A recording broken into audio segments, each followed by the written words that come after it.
fuck out. Yeah, it's fine for me. We'll figure it out. Alright, so we only have 2 players. And like I believe we said before, that means we will spend that time not so much on progressing the main plot, but going into flashback mode.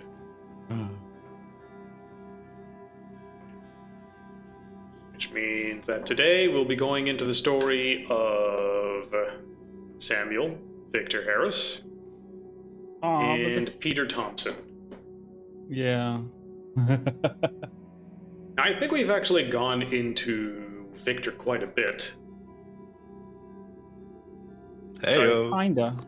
Well, other people have gone into Victor quite a bit, and I wasn't going there, but okay.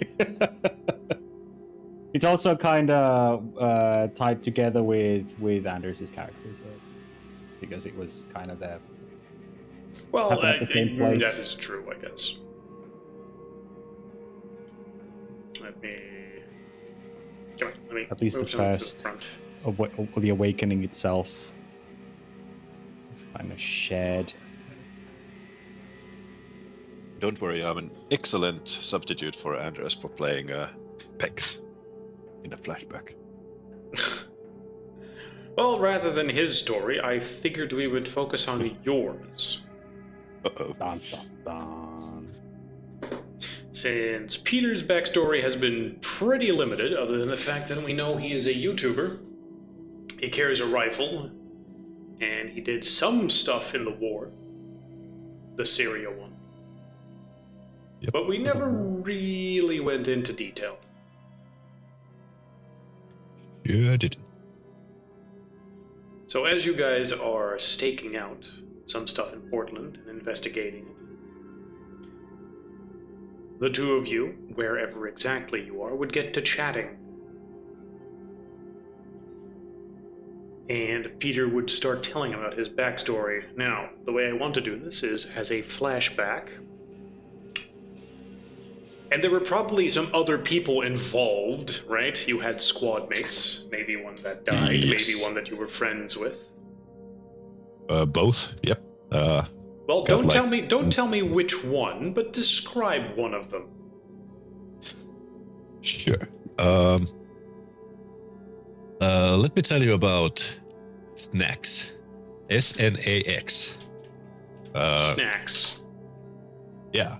Snacks was hell of a guy. When you go to the field and you have to like forage stuff from the locals, because army doesn't provide you all the nice stuff. He always had whatever you needed. That's why we called him Snacks. He had chocolate, wine, whiskey, like tobacco, veal, whatever you needed. He had a knack of finding it and sharing it with the others, mostly for some favor, of course. Mm-hmm. And he was probably the most loved of all the people in the squad. I considered him my best friend too. They all called me Hollywood, of course. All right. Would you mind Oh, they giving did. me a visual description of Snacks? Let's go somewhere around 23, blonde, Caucasian male who doesn't have a beard and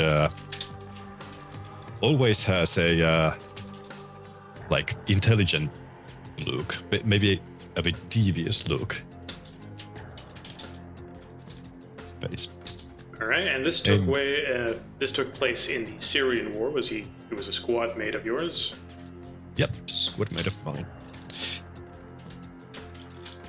A regular rifle, well, a ranger, as they're called, as we were called. And since he didn't have a specialty job, he kind of filled in whatever needed to be done, like average Joe, kinda. way, so he sometimes had his had some time on his hand. So he just kind of went on and maybe traded with the locals, maybe stole from them.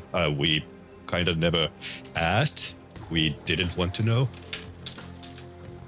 how he got his hands on those merchandise. All right.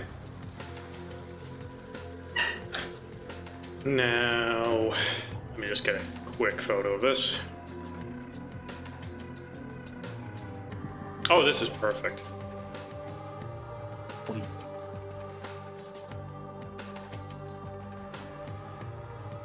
Snacks with a Z.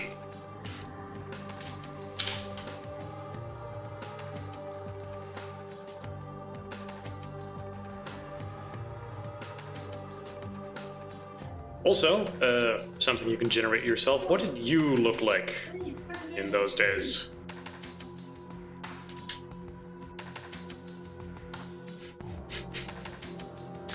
Oh wow, that's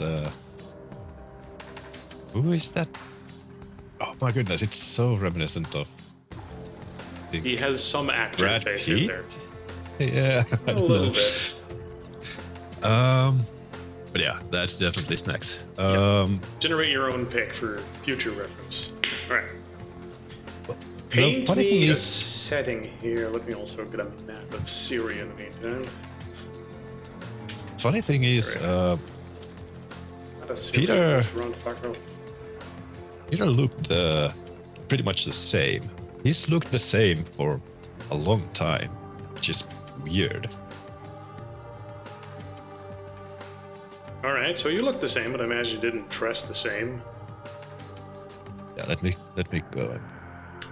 I don't know why I'm surprised at the fact that there are very few Google Maps photos in Syria.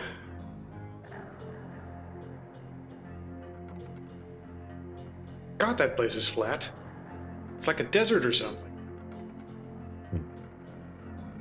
Well, there is a mountainous area to the west, I think.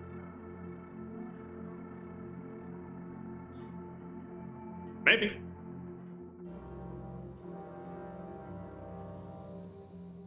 Never taken a look at Syria on Google Maps, but not terribly important for now. We have something to refer. Ooh, ancient.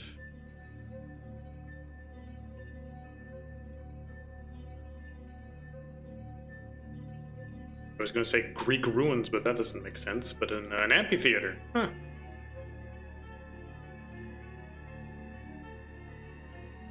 Cool.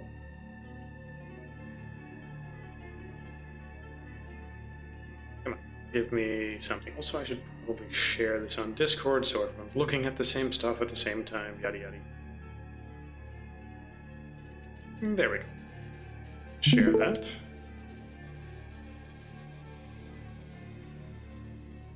Did you see what I mean? Teatro Romano di Palmiri. Oh, apparently it's a Roman theater.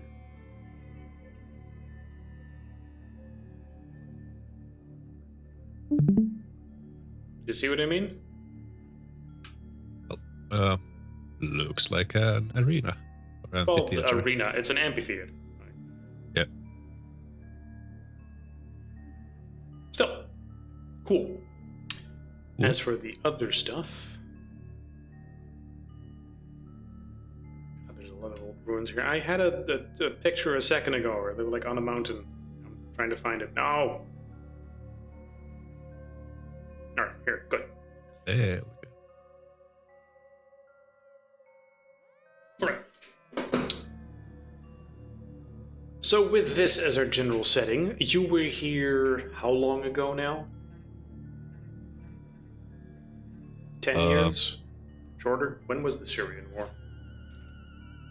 Yeah, that's exactly what I'm checking now that I didn't remember. Syrian War. Let's see, the Syrian Civil War? 2011. Sounds about right. So yeah, about 10 years ago, and then incidents later. Don't know exactly how long you were deployed for. But you and Snacks, which you will be playing, Miko, you don't know the outcome of the story, but Miro does. But for any particular actions, you will be able to just control that character. So if you're like, I shoot myself in the head, well, I guess that's how it went. I shoot Miro in the back of the head. Well, maybe not how that went. But...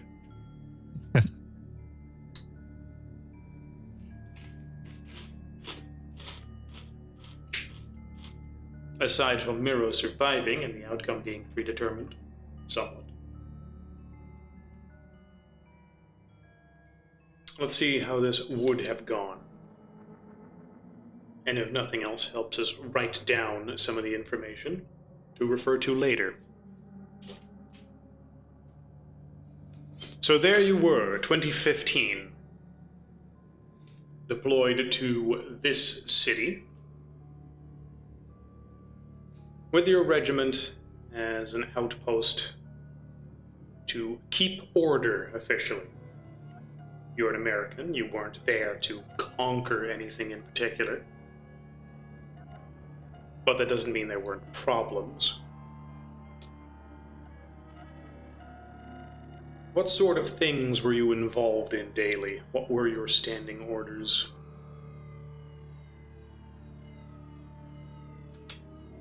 Do you have an idea? Not really, except most of the stuff we were supposed to do is just we're basically just keeping order in there. If most of the fighting is done by somebody else than the U.S. Rangers. We're there basically. If an incident happens, we go there and an explosion might have happened. We go there and make sure no armed conflict takes place in that city. We clean up afterwards, try to make sure the explosive device is actually harmless nowadays. And it's a public order thing more than an occupation per se. Right. So during a day like this, some party had apparently left an explosive device along the side of a road, hoping to hit a convoy, but it was spotted beforehand, but now it needs to be properly removed without blowing up. You and Snacks would have been dispatched there along with some other of your regiment. The rest of the squad, Snacks with an X. I thought it was with a Z. It's fine. Snacks, you, Hollywood, and the others, Doc Reaper, Boomer, Ghost, Sarge, RPG Magnet, and Lieutenant Killer. These were all nicknames, obviously, that they had picked themselves.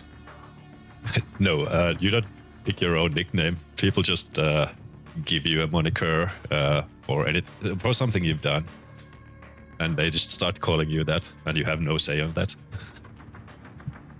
Doc is pretty self-explanatory. Yeah. Reaper, I'm called that because he ate a whole bag of Carolina Reapers. Boomer, because he was older than everyone. Ghost, because no one knew where the fuck he was. Sarge, because he was a lieutenant. Lieutenant Killer, because he was a sergeant and they thought it would be funny. And RPG Magnet, which does not need explanation. Yep. I was going to say, it was a word of the name humorously. Humorously. Nope. He's just the guy who somehow manages to catch every single explosion nearby and somehow survive them. With that in mind, everyone was considering sending RPG Magnet at the IAG.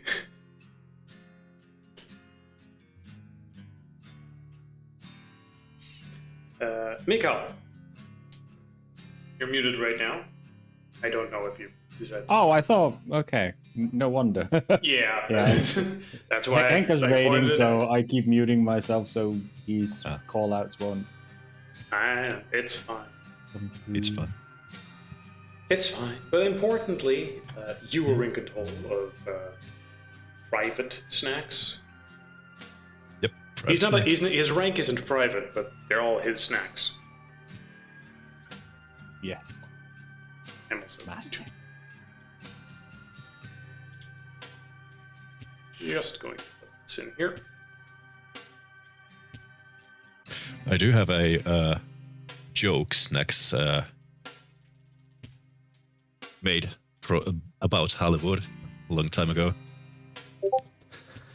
I've got extra jerky for anyone who slaps Hollywood's face off his custom plate carrier. Why is that a joke? You'll need to explain it to me. I am dumb. Well, Hollywood, he always has a.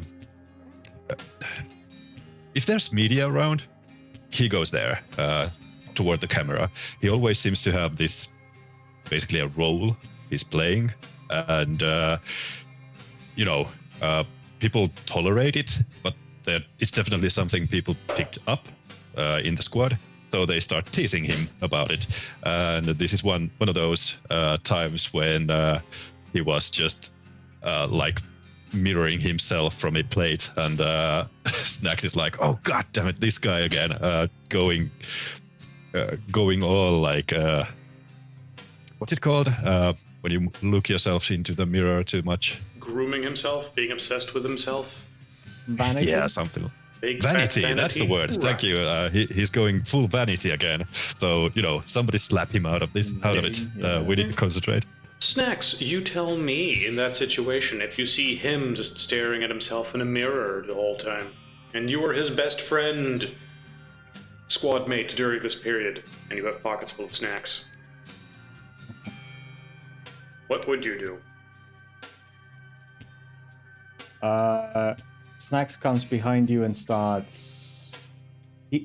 Like you can see him over your shoulder. He squints a little bit and he starts counting like 1, 2, 3.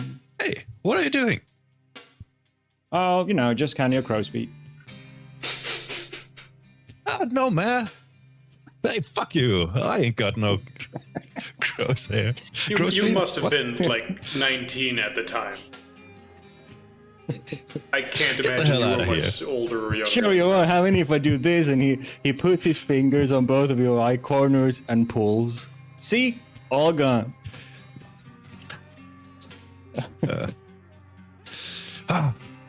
Always the prankster. What's up with you? Hey, hey, you got any jerky there? I'd go for some jerky, You sure? And he puts his fingers under your chin. I mean, you're kind of starting to develop a turkey neck too. Hey, what the hell is wrong with you today? What the hell's with you? What the hell's wrong with you and anything shiny? What are you, a girl? Gotta be ready for the ladies, indeed. You won't be seeing them with the amount of times you spend in front of shiny things, I mean, we could hit the bars today, couldn't we? Well, the bar. Sure. Actually, you're in Syria, so as an Islamic country, alcohol is a little bit of a no-no, but there are places where people hang out. The military base, if it's an American, might have access to alcohol, but it is still frowned upon by the locals. Oh, yes. What? Of so you can course. stare at your reflection in the pines again? Reflection in what? On the surface Pines. of the liquid. Yeah. Well, No, what would you be liquid. drinking? I somehow doubt he'd be drinking a pint of whatever he's drinking. That's quite a large amount. Unless it's beer, which, I mean, it's possible. You tell me. What would you be drinking? And also, drinking in the military would be pretty regulated. I imagine.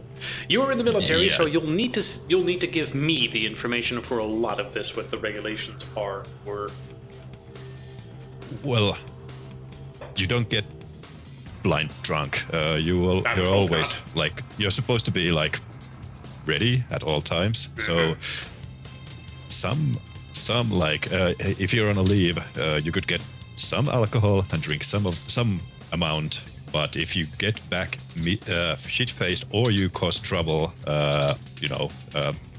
disorderly conduct stuff, then you get reprimanded by it or by the higher-ups. And usually, people who like sergeants and people who are like responsible for the lowest, like the private rank, they love if they get to use their authority against you. So you better be watchful if you go out drinking. So yeah.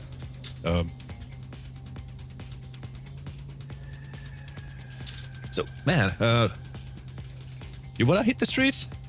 Oh, by the way, is this before we get the assignment for the IAD or after? I imagine this would be slightly before. Yeah. So man, just hit the streets. Check out the place. We've been here not that long, Sure. and I'm pretty sure we'll just keep on moving. You know, in a couple of weeks, we get to go some other place. Ugh. Why does it have to be so hot in here all the time? Hey, where'd you say what you were from? I didn't. Yeah. Oh, you invent where he's from. No. You can say whatever. Name is state. I mean, back in Oregon, we don't have this weltering hotness. I don't know where you want him to be from. I mean, he just. I guess Name he something. just. You're in charge. Mm-hmm. He just dodges the question. Yeah, Why? well. Be so mysterious, Mr. Frenchman. The hell?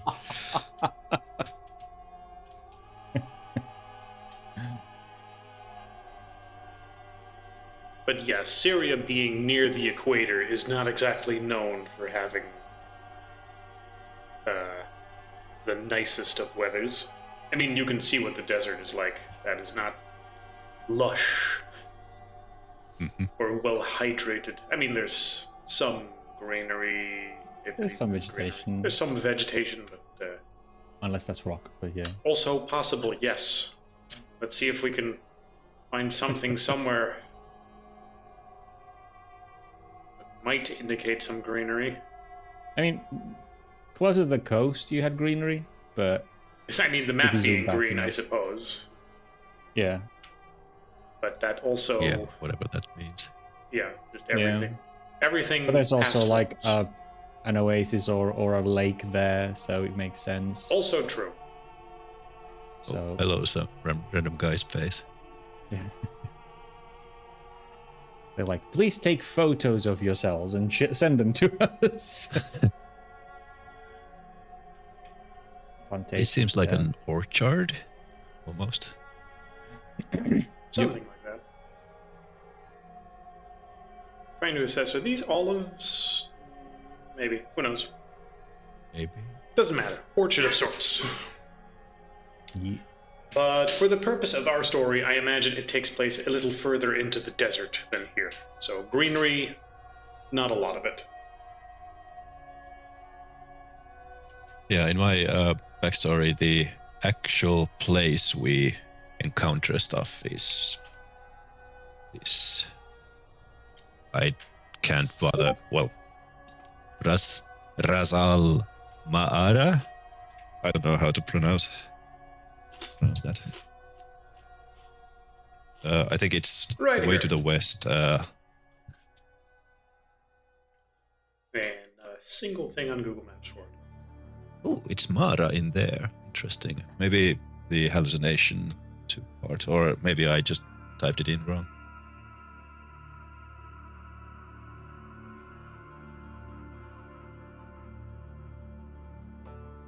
Dun, dun, dun. Either way, it is a city. So it's to be in English, that helps.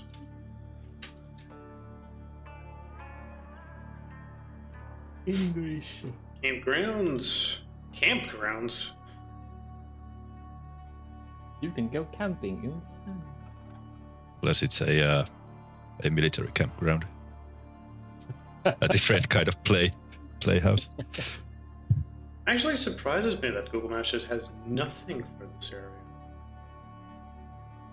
They chose well. I guess their car wasn't allowed to drive through and photo stuff. So. That is true. I mean, if there's a civil war going on, I imagine you don't want to casually drive around and get blown up by an IED. Yeah. Speaking of which, after you just had this little incident with your mirror and talking about stuff... Hold on. I clicked on a preschool, apparently, and the picture is... A hookah. Why not? Okay. Those don't really look like preschool. Though. Also, those... Yeah, I was gonna say, those look like early... They've been held back a few grades. Oh, depends on who you asked from.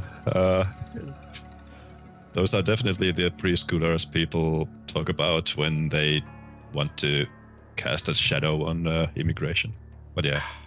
I mean, yeah, they've had a war for a while, and then they finally got to go to school, and they were told, like, no, you got to go through the whole thing. You got to start at class 1. But I'm 32. Yes. At 32, we know. Go stack blocks. I don't know how to stack blocks. Yeah, that's you gotta learn. Glue. That's good enough. Here's a bottle of glue. Go eat it. Congratulations. Now you're at the level of a 2-year-old. Now you can start. Start with blocks. Yes. Anyway, somewhere along the road to the south, there was a report of an ID being placed and a convoy coming in soon.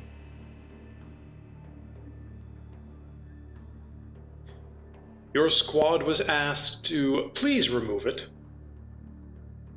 and not given any specifics past that.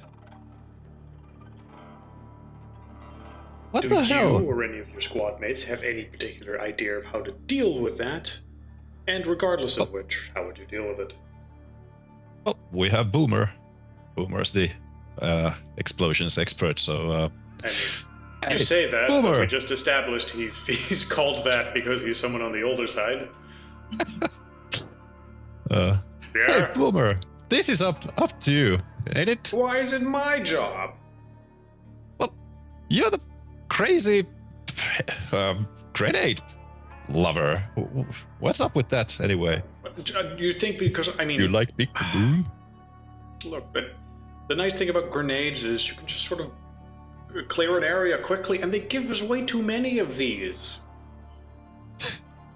Like, they insist we don't blow stuff up unnecessarily, or, really mind where we take shots, and then they gave me like 10. What am I supposed to do with 10? So, you're just lightening the load? What's up with that? Well, I don't want to carry, 5 pounds of grenades around all the time. Check this guy out. And then they Oh, give shit, me he's insane. more if I use them. Maybe Honestly, you what is shouldn't it? have... I don't know what our quartermaster is doing, but he just is overstocked. I don't know if he's expecting a full-scale war or if he just wants to get rid of it. Actually, I'm pretty sure these things are old. What war are these even from? Are these just Maybe surplus? Maybe he gets a cut. He's Every- fiddling with the bottom of a grenade, listening to it, saying, I think it's hissing. Oh, what the? No, man. You can't do that. That's messed up. No, What if I you throw don't it mean away? like the fuse is going, like, and he tries to hold it up to your ear. Like, am I crazy? Are you hearing this? What do I hear? Roll perception. Perception firearms.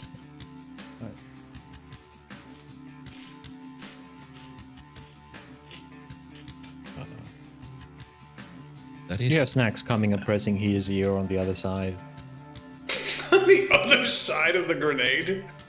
Yeah, like if he's holding it up to your ear, and Snacks comes in. Sure, both of you roll. I don't have those skills. Well, okay. Well, when in doubt, just pretend you have 2 dice. Okay. Just roll 2d10. The NPC dies. Yes, I'm an expert on firearms. I'm in the military. Yep, 2 dice. Really good. 2 successes even. 7 and a 9. Yeah, both of you listen to it. You conclude, no, the grenade is not hissing. The sound he is hearing is some ambient sound, probably in air conditioning. Snacks nuts goes, Next Tuesday. Can't do next Tuesday. Boomer is now looking at you confused. Like, what? What are you guys hearing? And he goes, he wants to talk to you, and he tries and pushes the grenade back. Okay. Boomer will take the grenade and hold it up to his ear and go, hello? I smack the. Basically, I hit with my fist onto the grenade so that it just blonks onto his ear. Like, you idiot! You smack him, and the grenade smacks into his ear and hurts him a little bit. Ah! The fuck, man? Fuck you! He tries to kick you. Okay, we rustle our feathers for a while. No, Yeah, fuck you have a mild scuffle. Afterwards, Boomer is somewhat exhausted from the scuffle and in less condition to take care of whatever it is you want him to take care of. But you have asserted dominance, if nothing else. Yeah. So he's willing to simply go along with him doing it, although he is still convinced that RPG Magnet is the one that should deal with the explosives, since he always survives being blown up. Yeah, that's right. Granted, that's been, twice, and there were plenty of sandbags there, but it counts. Or think about it this way: you don't want him near, because then it'll explode, and you'll be the one. Never mind. Too morbid. Hey, Yes. let's just clear the air here. How about a round of what you got there, Snacks? Is that what? Is that cola? Where'd you find cola? Yeah, how does Snacks go about in a city with vastly different populations than the one he'd be used to, and somehow barter, steal, buy large quantities of stuff that his squad needs, and as opposed to stuff like ammunition or special weaponry, it pretty much all gets funneled into comfort food. Snacks, soft toilet paper, that sort of thing. A little bit here, a little bit there. Just sort of lying around. This translates to he is just stealing at every opportunity he has, and for some reason is not being addressed by the quartermaster for it. Which probably means he's not getting it from the military base stock. Would he have gone into town and just stolen a whole bunch of stuff, or did he get lucky somewhere and just happened upon a shop and he managed to haggle and trade something for something? I feel bad making decisions for Miro's background character. No, go ahead. I've given you control of this for a reason. Go. Yeah, Sure. it's not my character. It's just a background character from. I imagine, the way I want to play him is, because he's being kind of dodgy with his background in general, he steals it. Yeah, that's fair. He has sticky fingers. Yeah. Completely So fair. when they're down in town, checking that things are okay. When they leave sometime later, when the shops do inventories, they don't add up. Yeah. I mean, stuff has gone it's missing here and there. stealing, as in, oh, hey, there's the box here. No one's paying attention. I'll just grab this and move it into our Humvee. There we go. Something like that, as yeah. opposed to intimidating and stealing that way. Yeah. No, he's not bullying them. It's literally sticky fingers, like yoinking it when just a yoink. his expertise tells him that he can get away with it.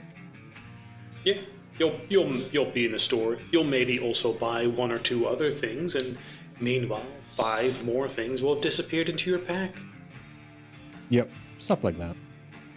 But that's important because that sort of sets the tone as to what sort of friend he would be. And then the flip side of that is now that he has a whole bunch of stuff, does he give it away freely, or does he always trade it for something? I imagine he deals in favors. It's kind of like, remember that time? Remember that a bottle of Coke? Remember those energy bars I gave you when we were running low? Could you do me a little favor? Like he holds them over people when he gives them to you, but then he cashes the favor in later when he needs something as a sort of, he puts it as a friendly favor. Like, you remember those snacks? Good. Yeah. Good. Kind Something of to keep in mind for later. Yeah. Now, in the current situation, back to the ID thing, I don't know if Boomer actually has the expertise for properly dealing with it, and you are sending him in alone, right? Would your squad be properly geared for something like this, or would it very much be deal with whatever you have available? We would be supplied at least for these, because this is our routine job. And yeah, for Boomer, I've written not a reference to age. This one is the demo guy, or someone with knack for blowing things up, Fair enough. legally or otherwise. You send him in by himself to deal with this? Well, we have our drone to observe, but yeah, it's gonna be him alone. So you can get high-resolution footage of him blowing up if it goes wrong. Well, But you're supplied, so he also has one of those explosive vests. yeah, explosive vest. Not that that's a guarantee to survive explosion. No, but it improves his odds. Let's see how well he does. You roll 40-10. He is well supplied and experienced in this. He needs 2 successes. Ooh, Which he barely gets. which he barely gets. Good. So the device is disarmed, and afterwards he will inform the party, holding the disarmed explosive in his hand, that this bomb that got installed here, this is not an improvised explosive like you're used to. Like, those are all a combination of grenades. This is much more heavy duty, like the sort of explosive you would find in a several $million Hellfire missile or something. What the hell, man? Somebody's been stealing stuff from our base? He's like, well, I don't think so. I think we probably would have noticed. You know, This was supposed to be friendly area anyway. the It's lieutenant will already also say, like, what? No, like, first off, we don't have a military base anywhere nearby with this stuff. Like, the nearest airfield that would have explosives like that is several miles away, a very large distance away, not a short drive here. Several miles is not a good description when you're talking about something the size of Syria, but you get the idea. Far away. You know, if a jet needs to hit something with a missile like that, they simply fly in from an airship carrier, if necessary, and then hit from over the horizon. Not that any of you is really involved with the Air Force, but more importantly, the statement was about payload. Not that anyone is really recognizing the explosive that is being used here, only that this is not something cobbled together, except for the outside shell. This is a very professionally made explosive. What do you do with this information? Oh my god. Is it the Russians then? Are they here? And aren't they? The lieutenant crap. and the sergeant will speak up and say, that not as far as we know. As far as we know, it's been completely quiet. I'm even shocked that any sort of explosive was placed here whatsoever. Yeah, I mean, there was supposed to be a convoy coming through and having a short stop at our base, but I don't think it's important enough for this. We get dragged into halfway across the world to an ass-end place and we get, like, what? Professional bombs against us? This ain't right, man. This isn't against us. Like, I don't think this was intended for us to interact in any way, shape, or form. Well, not for the convoy, but it's our convoy, isn't it? Well, that's true, I suppose. Plus whatever other vehicles joined in. I imagine some of our allies are involved with it.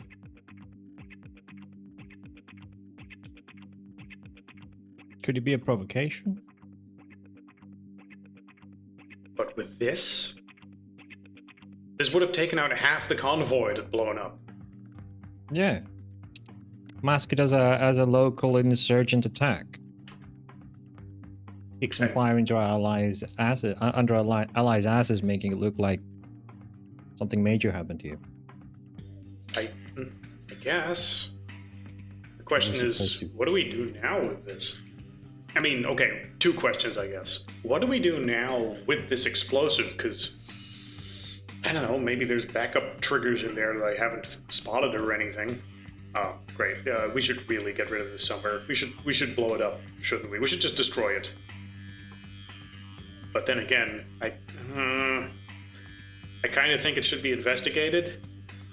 And someone else chimes in. What if RPG Magnet chimes in? Like, I'm pretty sure we can reuse that as an explosive. No, you stay away from that. Dude, don't go near it. Hey, how about we get a car and load it up. Get it out of here. You know, away from the block. So, what exactly were our orders? I mean, your orders, as far as this thing goes, is that your captain told you, hey, someone spotted an IED, and we have a convoy going through that place. Go disarm it. And beyond that, your standing orders are taking care of miscellaneous problems in the area. It has been very quiet up until now.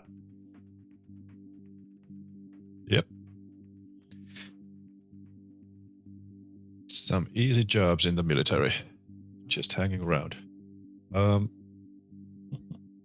So... Could we could... Hey, LT, shouldn't we, like... You know, tell the convoy, there's an IED, maybe get them divert somehow?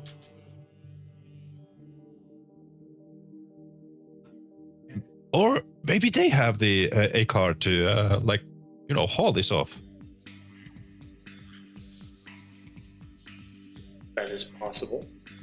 Do you contact your captain and request that specific thing, or do you just have the locals deal with it? it would take you quite a bit of time to do anything, so you probably only get one shot at something. Don't want to give anything to the locals. It'll end up back into ISIS hands, so we need to get rid of this. This is Syria. Was ISIS in Syria? Yep. Part of the war was because of ISIS. Yeah. Yep, alright, yep. I'm mixing up my words.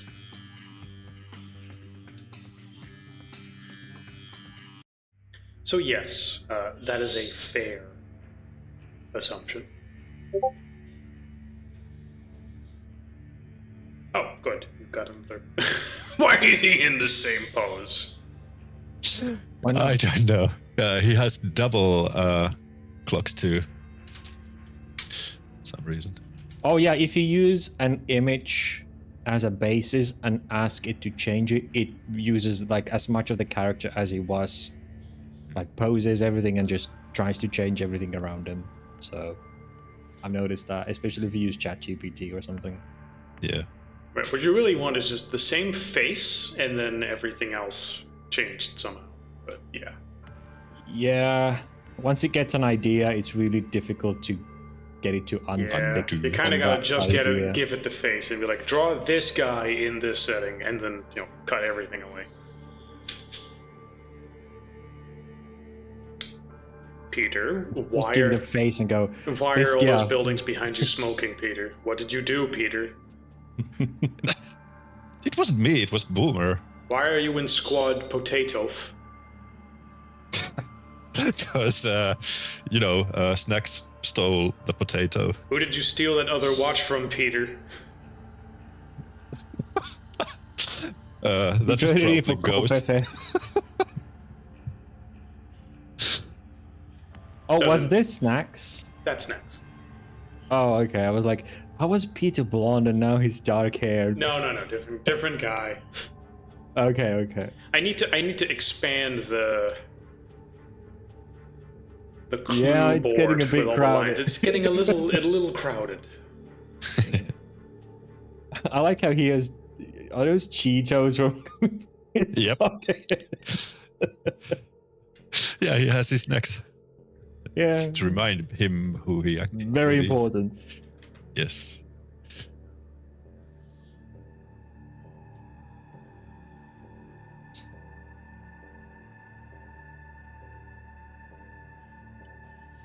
Moving everything over here. Yeah. Not the rat. Not the rat? Yeah, the The rat will remain relevant for a little while longer. Yeah, I get it.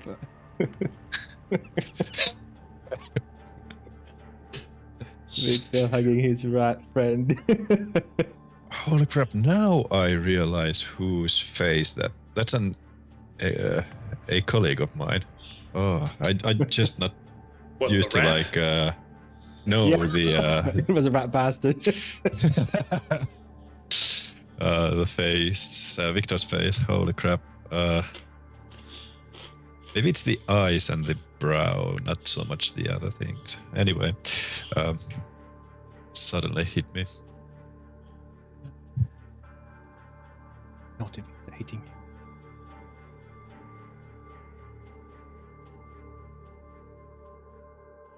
All right.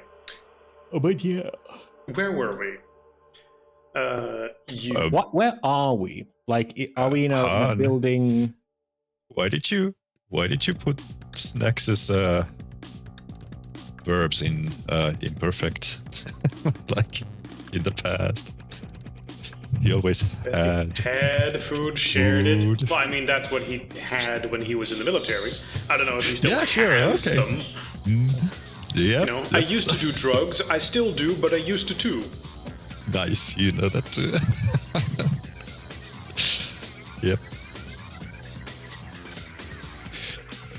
So are we in the city at the moment, or are we on the outskirts? Let's see. You have dealt with the explosive, which was over there, over here, which means you're very close to simply walking right back into the city. That's not far away. It's How did we deal with the explosive? it's like, you know, A 1 boomer. kilometer. Boomer disabled it.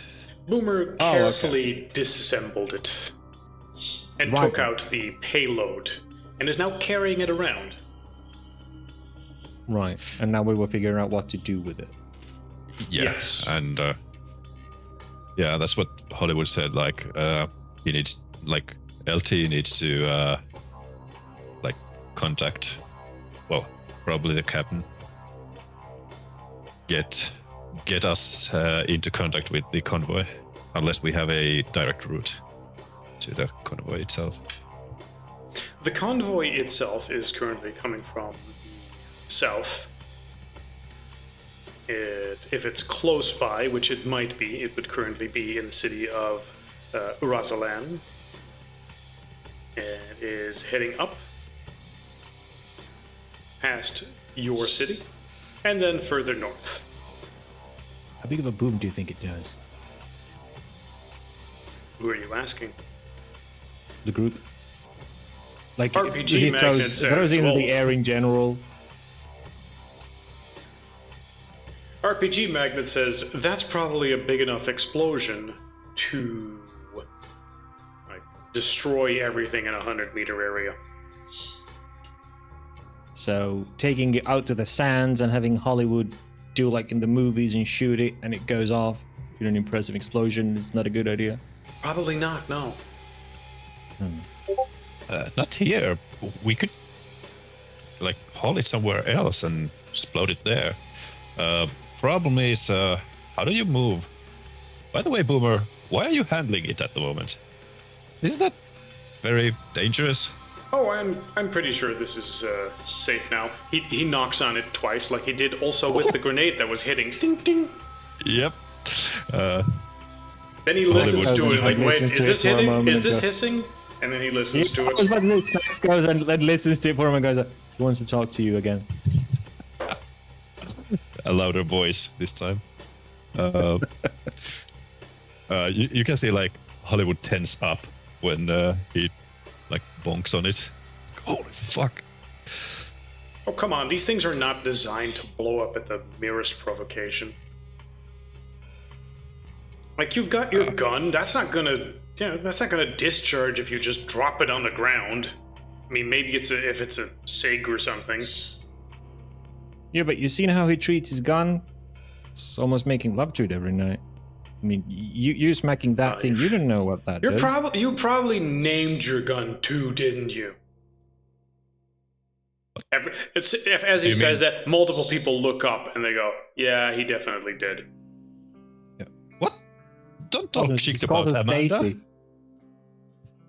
Stacy, that's like a horse name. A stripper Yeah. name. I ain't calling my Amanda that. Well, I mean, you strip her down and put her together several times a night. So. Oh, you and your fucking puns. Very clever. I'm Snacks, I'm so clever. I'm Snacks, I make puns. Snacks. I also have that cola you asked for. So. Hey, for that, for calling my weapon, Stacy, you owe me that cola. Wasn't part of the bargain. That I'm was making just it part of gas. my bargain. I come next to you and I like reach out my hand, expecting to have a cola in it, in like a short moment. He doesn't look like actually pissed. It's more like friendly banter stuff. He gives you an energy bar. Oh, that's the best I could do for Stacy. It's bigger Holy than crap. cheating from you, anyway. You don't know how to treat a lady. I see. That's how it is. I do. I gave her something bigger than you have to offer, so. Ooh. Hey, fuck you. You can both enjoy that. Well, I'm pretty sure this coloring is the same as yours, man. I open up the bar and it's like, brown, like Yeah. chocolate brown. You need to get your eyes checked, man. I can't even follow the insults being made anymore. I think that's Yeah, closer to whatever. Lieutenant's collar. I'm pretty sure like a higher up would like put an end to the banter. Like, okay, focus. That is racist. Lieutenant Sergeant steps up and goes, "Guys, focus. We need to deal with this explosive somehow. We've been bickering. We've put it up to a vote. What do you guys think?" Well, I mean, the captain might already know what it is. Expects us to do something about it. Yeah, I tried radioing him in, but he's not picking up. Yeah. Are we jammed? Anyway, yeah. No, he's just not picking up. I don't know why. Huh. You sure it was the captain who called you? Who called this mission? No, I'm just radioing it in. No, I'm asking where we got the mission from. Oh, yeah, the I'm captain. assuming the Like, I mean, he didn't, he didn't point us to it personally. He just had someone, report it to him, and then he said, "I'll go deal with it." I don't know anything more than that. I expected us to find nothing, or some scrap together grenades. Right. Isn't this like a major thing? Shouldn't we try higher up, or at least get a hold of the convoy itself? I think they need to know that there might be more. Like, we should check further. Oh man! Now that you've said that, he can't ignore it. Okay, everyone, pile in. And he points to the vehicle that you've driven here. Now, you tell me, Humvee or truck? Humvee, definitely. Okay, and there's too many of you, so that would be 2 Humvees that you get in. Now, noteworthy, Humvees not as well armored as the salespeople would have you believe. No. So, keep your eyes open for IEDs. Yeah, especially like if it comes through the floor, it really comes through the floor. Yeah, So, it's like... don't want to. There have been plenty of stories of soldiers being forced to put like additional layers of Kevlar all over the fucking place and strapping those to the side, praying it would be enough to keep them safe from the constant IEDs, mainly in Afghanistan. But still, it means that you would all be at least aware that these vehicles are not as good as the higher ups would love them to be. Yeah, but then again, Hollywood never falls into the same trap again. When at the first time we started moving, the sergeant was like, "All right, and I've heard stuff about mines being around. So since these aren't up to standards with the bottom armoring, you sit on your helmet this whole trip." And that, well, of course, the troops were super sore afterwards, but Sarge seemed not to be. Also, the guy driving wasn't that sore. It was just a practical joke. You mean they just didn't do it? Or... No. Sarge said to everybody else, sit on your helmet to protect your nards. Right. Then went to the cockpit, and as the this was on an actual truck. So he went to the cockpit. The driver was about to sit on his helmet, and the Sarge was like, "Don't do that, you fucking idiot." Doesn't help at all. Okay. He was just taking a piece out of us. All right. As you drive along the road to the south, trying to at least check the stretch that the convoy is expected to take in between these two cities, you will at some point pass some farmers who are just sort of staring at your convoy go by, going, and as you do, you will hit a bump in the road, which it's supposed to be a smooth road, but apparently it was weirdly cracked here, and everyone in both of the Humvees, just, as happens when you hit a bump in the road with way too high speed, goes flying up, and because you're sitting on your helmets for some fucking reason, all of you just smash your head into the top of the Humvee. Give me a Constitution. Let's see. It's stamina and... what's it called?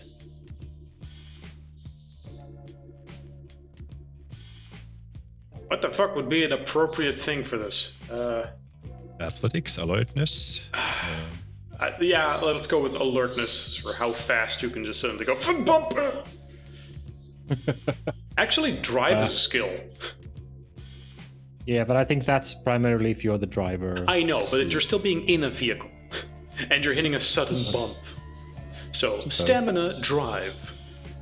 Sure. How many dice for? Because I can tell you, Just 2. Victor isn't. Just 2. Double bodge. Peter, what the fuck? Oh. Okay, would you I mind don't know rolling what for Snacks Snacks? is doing here. Just roll he me does 2 dice. not have dice for this. Okay, 1 die. You bump your head. It hurts, but you don't have a concussion. Peter, on the other hand, has a concussion. Oh, that's And so gonna do like actually... 2 other people in the vehicles. Through some twist of fate, everyone just went bonk, bonk, bonk. Ow, what the hell? Oh, That's what you shit. get for The front sitting on your Humvee fucking helmet. swerves, and you all come to a stop near this patch over here with some greenery. You pull the Humvees over near the side of the road. You don't see any other things happening. Those farmers from before are also just back in their thing, so you're alone on the side of the road at this point. But yeah, way too many of you now have sudden simultaneous concussions. How do you deal with that? Does anyone have any medical training whatsoever? You don't have a medic in your squad, except for Doc, who also has a concussion.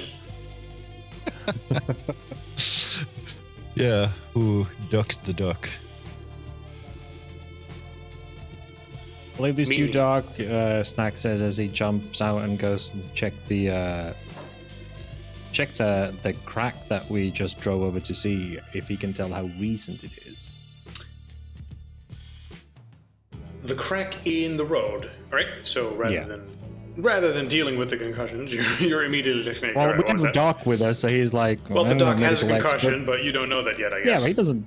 He Okay. doesn't know that. He's not medically expert. All right, let's see. Give me just, again, 2 dice, because that's going to be your pool for everything with this character. Okay.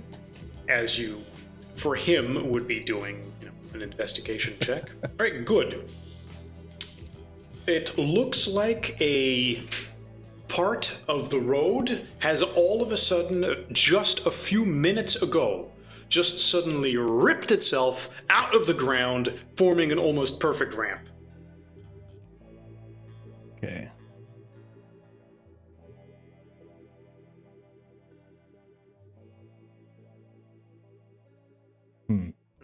Let's draw that real quick, where it would be like normally the road would be, straight.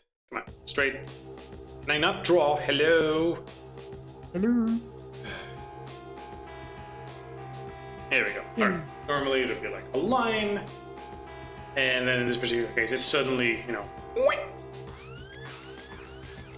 as if someone just took a piece of the road and just wrenched it right up, as if it was a piece of paper they were folding. In short, this does not look like a road. Is this something that a road should not do this? No. I try and check if there's something propped underneath it. does not seem to be, except for that the earth is just slightly bulged under here. Okay. It doesn't Now, look... because you had a high roll, I'll also grant you that it looks like there was a minor earthquake here, and all of a sudden the earth just decided to shoot up in this one particular place. Just a few minutes before you guys artificial. drove over it. Nope, it looks... It doesn't look like... It looks, well, like I said, it looks like it was created by a minor earthquake. Right. But Not an explosion, and not like someone grabbed the road and pulled it up. Yeah. Or like dug it up and pushed it up so that... No tools seem to be involved, no damages on the road. It's as if all of a sudden it just got sheared loose and then curled itself up as the earth underneath it went up. But we did not feel any shakes or tremors or anything in the vicinity. Well, we were in a car, so I guess... Well, many of you were not in a position to remember that right now, but... Oh, you know what? Roll me 2 more dice on Snacks, because Peter has a concussion, so he doesn't know. He's busy Snacks right didn't- now going, A 5 and a 6. One more success. You're fairly certain you didn't feel any sort of minor earthquake. You were just driving. Okay. It's a road. It's a smooth ride normally. You probably would have felt this. Yeah, Snacks takes a few photos of it with his cell phone, because I assume we all have cell phones of some sort. Sure. Well, I mean, would you have cell phones in the military? Because, you know, your location is sort of given away by them. Yeah, well, Yeah. In the Ukrainian war, that has been a problem. Yes. Yes, it but was has. it in the Syrian war? And because the U.S. is in charge, and as soon as one party establishes cell phone dominance, difficult. Probably like you can use them, but it's like disciplined not to like send. Yeah, you pictures. don't do social media, but I mean, Yeah, the captain would ring you through the ringer or something like that. yeah. You can use them when in town, not on duty. But in this particular case, you know, turn it on, make a photo. Yeah, basically, just because it looks like something that shouldn't be here to him, he's like, what the fuck? I gotta show this to the guys. No one's gonna believe me that an earthquake without shaking tore the road. Like, no explosions or anything, so he just takes a few photos, maybe a short clip of what the fuck is this? There was no shaking or anything, we just drove onto this, and then goes back to the car and goes, yo guys, take a look at this. And then he finds everyone groaning and being sick because they had a concussion.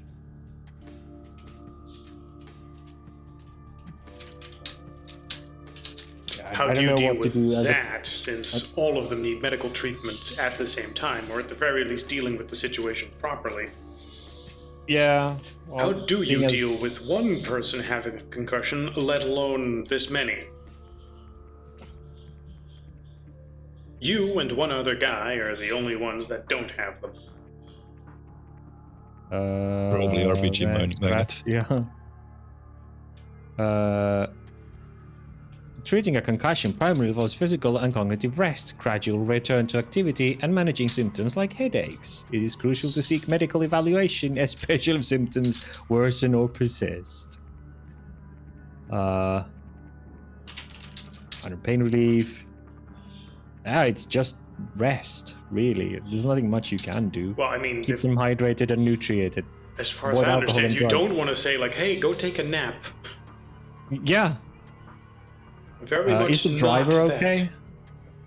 Is the driver okay? Like, you and one other guy, both of the drivers got concussions. It's just you and RPG Magnet. Okay. Ah, damn. Neither of us have medical skills, I assume. RPG Magnet certainly doesn't. Yeah. Besides the bare bones. Neither does Snack / Victor Template. Can he drive? Can RPG Magnet drive? I mean, you know, he has a driver's license. It's fine. He's trained in the basic operation of a vehicle, and a Humvee is not exactly that hard. If it was a truck, maybe that would have been different. Yeah. Well, the only thing we can really do at this point is have the guys lie down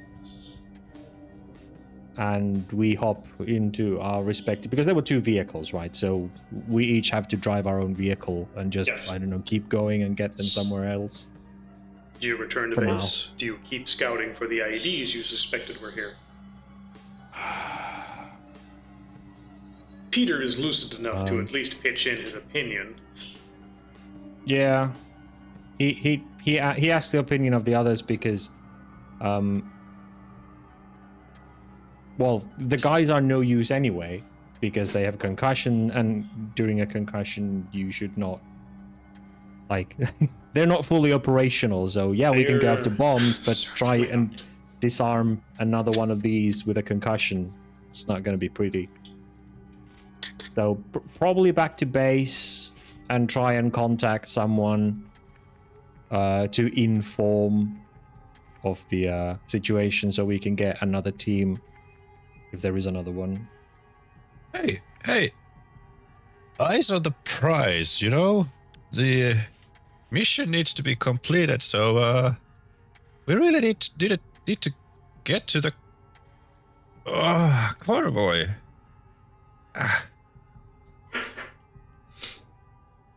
God damn my head. Yeah, you guys hit your heads pretty hard, but I mean, we can drive to the convoy. Yeah, that's probably the best idea. Yeah, and warn them. That's the best we can do. Because I don't know how to disarm a bomb, and neither of you seem to be in the condition with the way you're groaning and moaning. So Come on, it'll pass. I would It's fine. imagine Doc at this point, even with his concussion, has concluded that yeah, they have all suffered a concussion, likely after that. So I mean, initially it's they hit their head really hard on the top of the Humvee. Yeah. At the same time, and all of them managed to get concussions from it. Like, what are the odds of that? Yeah, so if anything, you feel an overwhelming urge not to tell anyone about this because it's so stupid. It would make your squad a laughingstock. Yep. Well, I mean, we still gotta warn the convoy, but I mean, it's your call, Hollywood. Wait, who's in charge? That's me as a player asking, who's in charge? This. I mean, technically, that would be Lieutenant Sergeant. Lieutenant Sarge. Yeah. Well, he defers to his superior. Like, what's the call here? What does the superior want to do? Come on, Sarge. We need to. He wrap holds this up. his head. Let's just continue searching for those IEDs. We can deal with this. Can't be that bad. What? That's true. I mean, we got Doc, so I guess we do that. We jump into our cars. We had 2 vehicles, right? Yes. Mhm. Yeah. So each one of us non-concussed guys jump into a vehicle and start driving. Okay. I guess while we search for more funny bombs. I much rather take Snax's car than RPG magnets. Yeah, but the bomb travels in RPG Magnet's car. Let's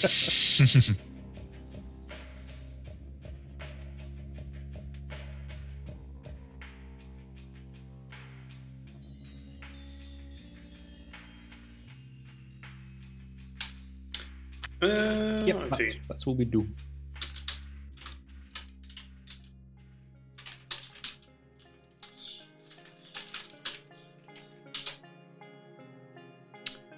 So that means that you will spend your time, proceeding along the road carefully, much more slowly, driving the stretch you have left. I will try and contact the double, convoy, triple however. checking area you have. You also try your radio to contact it. Eventually, you manage to get the captain back on the line. You're talking to him right now. The captain is like, "Yep, this is Captain Tiller." Captain, this is Snax. We discovered, and he describes the explosive that we discovered, as well as the damages, recent damages to the road, and that it needs to be relayed to the convoy. And then we are checking the area for more of these kind of explosives, because this seems a bit suspicious that it's this well made.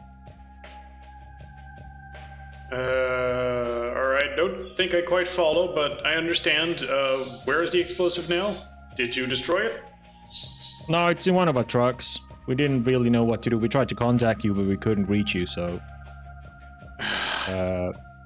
Boomer disabled it, but we that's good. don't really have the means to... Where's Boomer now? Take it apart. Could you get him to give me an assessment? Boomer, you feel like talking? Says Boomer. Yep, sounds good to me. The captain on the line says, what was that, Snacks? I didn't catch that. Oh, he was groaning. We drove into one of the damages in the road, and a few of us got a bit of a bump, but it's okay. And he hands the radio to Boomer.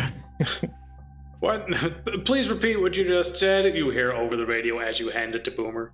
Like, it sounded like you hit your head and now you're whining about it. Over. And then Boomer's on the phone. Fucking smash the head caps. Don't. Boomer will be on the line with the captain a little bit, and in his out of it state, will start describing stuff. As he does, he eventually gets asked about the explosive, and he will be holding it in front of him on the radio as he tries to describe it to the captain. He's talking about this while he's, leaning outside, not sitting in the vehicle, but just sort of leaning against the vehicle as he's outside of it. Yeah, no, we saw this, and then I did this, and then now it looks like exactly this. As he is dealing with it, he will then... Rolling.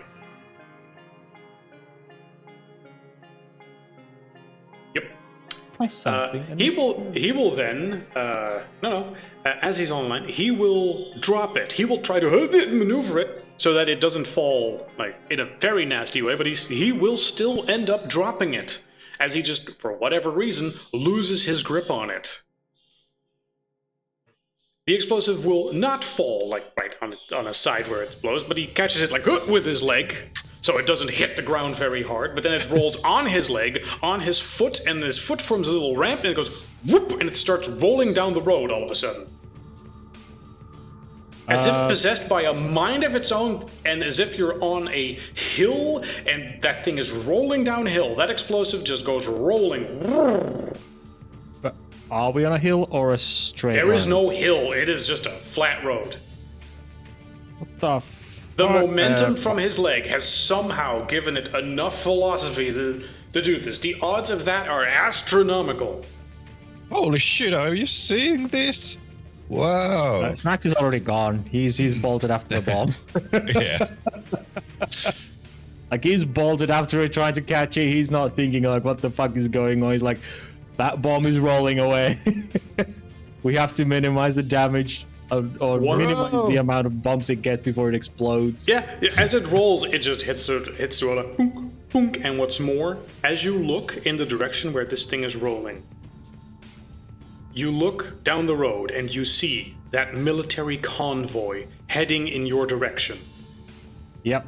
Several of the nearby farmers are also looking at you and this convoy going like, what is happening out here? And then seeing this, and as they see that, they just sort of get a look in their face and go, oh boy, and then they turn around and start walking away. Jogging quickly as if they sense the bad news coming. As the explosive rolls down the road, hitting a bump in the road once, boonk, bouncing up, twice, boonk, and then rolling. All of a sudden, as it approaches that convoy, it hits another bump. And then there is a earth-shatteringly loud, to you guys, kaboom. Those of you with a concussion are, already quite messed up. So to you, it's like another massive bump to the head.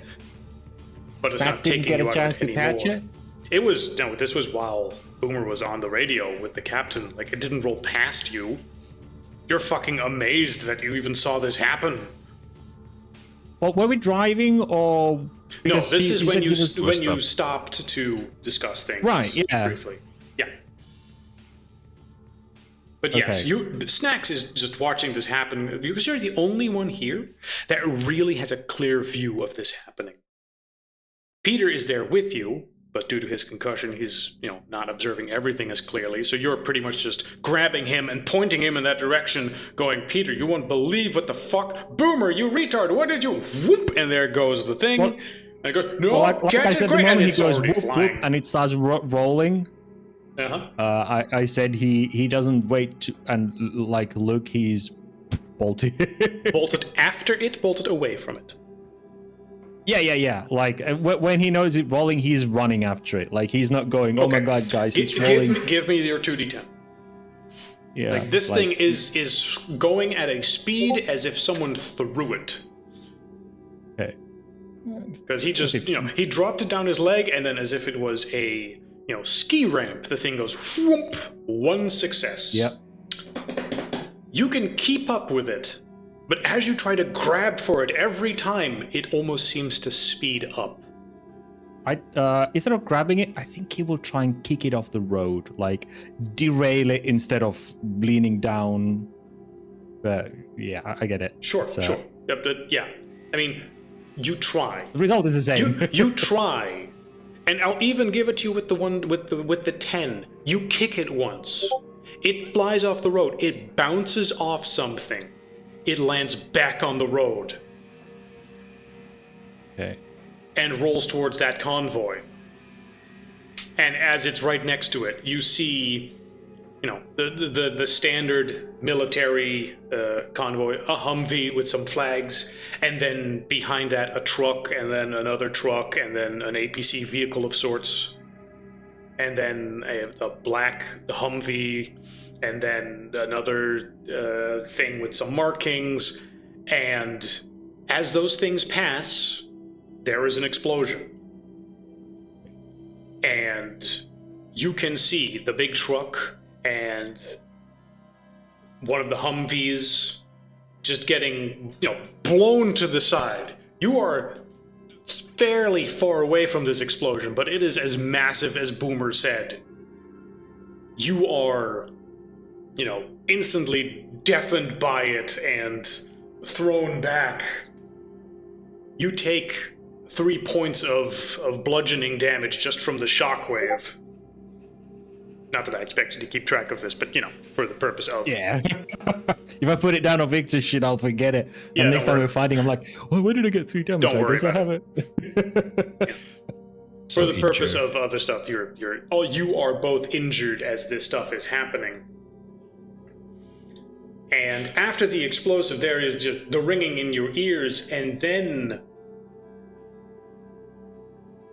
thunder and lightning rolls over the area, as by the time you realize, oh fuck, did that seriously just happen?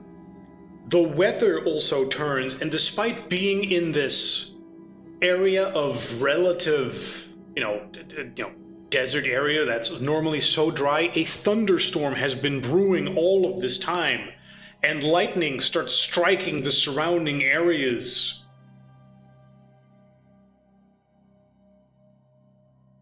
Now, for Peter's backstory, how exactly did you describe the operation of the thing you saw that was supernatural?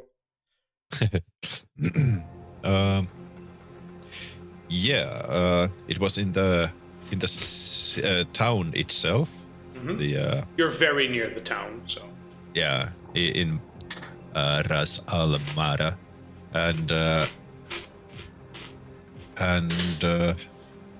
we went in, and it seemed deserted, but then we saw flickers of something as if it would be hunting us, and it was basically a survival horror story where people get picked up off one by one, and in the end LT Killer said that told or ordered Hollywood to go rear guard, which he didn't want to do, but he was ordered, so he needed to leave. And he never saw his friends again. He did see a couple of them die, so yeah. He knows at least some of them died. Yes. Well, to tie this together, that convoy at this point, despite the massive explosion, will have some survivors, and despite protocol, will instead insist, and you will get voices over the radio from the captain that insist you get in your Humvees and follow that convoy back to base now. The several destroyed vehicles, which you would normally need to check for injured, you are told to leave behind and get back to base with that convoy now. Holy shit! You are in no condition to argue, so I imagine you would. On our Snacks way, as well is in no condition to do so since he got blown up and he is being given a direct order. Yep. Yep. On the way back in the car, Hollywood goes like, "Boomer, what the hell, man? You said it was... You disabled it." Oh, god damn it. I did! Like, it must have No, bumped man, itself that in an thing's gotta have a impossible way for remote that control. to happen. No, man, that thing's gotta have a remote control. Bullshit! I mean, the way it rolled... Did you see the way it rolled on a fucking flat road? I didn't Unless see it's got shit. gyro shit inside of it that allows it to roll like a fucking bicycle or a radio-controlled car down a flat road. Ain't no way it's gonna move like that. For the purpose of visuals, I was imagining, a round cylinder like a missile would be, except minus the stabilizing fins, and then that would just roll like a big cylinder, as if you dropped a what's a big log thing? I guess a log. A cart, a small remote-controlled car, except an explosive device. Yeah, it's like, well, instead of saying bicycle wheel, he just goes. Yeah, he's well, these guys are American, so like something. He instead of saying a bicycle wheel, he says something like something from Robot Wars, just speeding down the straight, flat road. Like, unless it's got like remote control and it's built for that, then ain't no way it's gonna roll that far that fast. And then goes, I try and kick it off the road and it bounced back. Like it had a vengeance against a grudge against the convoy or something. So that shit was remote controlled. Ain't no other explanation. As you are swearing up and down with this, the convoy, combined with your vehicles, quickly drives back to Razmarab. There, things quickly get worse. As you are in the town, one of those thunderclouds that was overhead strikes a nearby pole, which then falls over, exactly blocking the road you're driving on, forcing you to adjust your route. And some of the vehicles stop as they get out in an attempt to move the pole out of the way, as some people are yelling to not do that. A creature from a nearby building lurks out, grabs one of them, pulls them into the building. You hear screaming from the inside. The lieutenant says, someone in there just grabbed him, open fire. As soon as you see something, he's concussed right now, so he says, open fire, what the fuck was that? Someone just grabbed him. And then others say, what? No, we'd hit him. Like, we don't have a clear sight.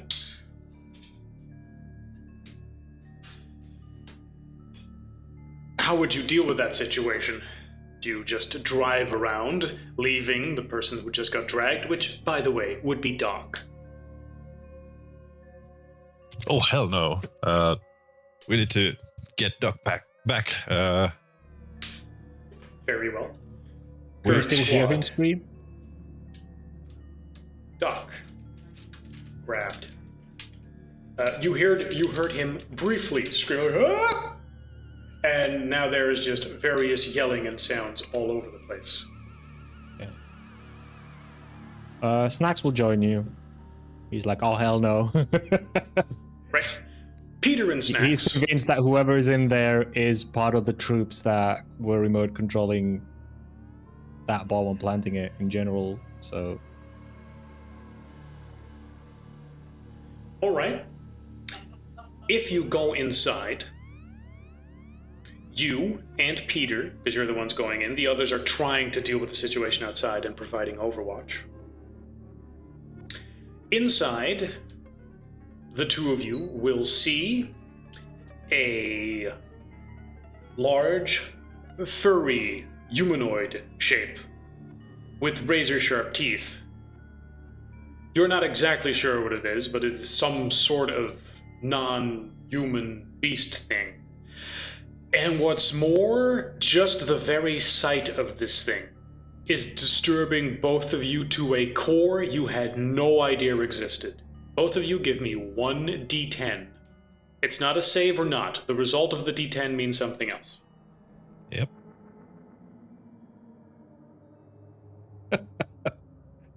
We have a 2 what's next? and a 9. And a 10. No, 9. Peter is overcome with a fight or flight response, particularly fight response, as he will instinctually just pull out his gun and open fire on this creature. Fucker! Snacks will be reduced to just a crying child blubbering mess as he will attempt to do stuff, but realize he is more terrified of this thing than he thought possible, as some deep instinctual part of him is screaming out right now, bypassing every bit of training he ever had. Yeah.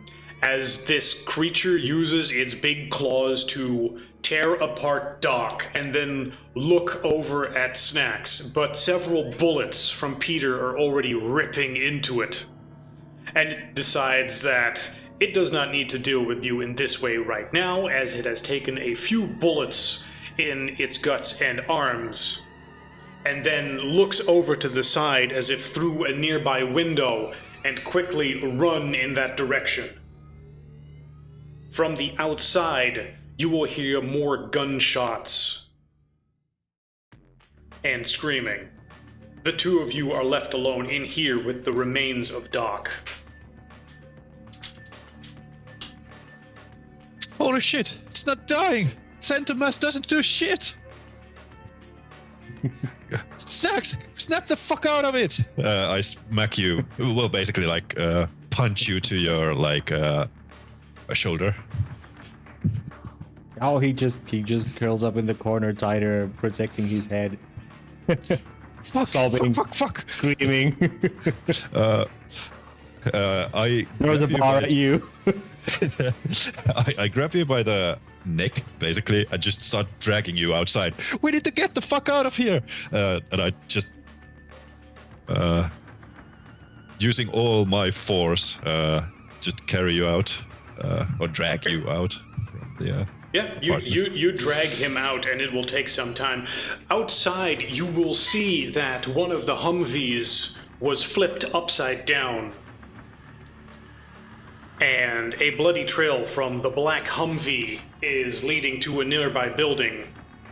Additionally, there seems to be some civilians and farmers standing in the streets watching all this unfold. One of them is waving his arms in a panic, trying to gesture something at the nearby soldiers or someone else.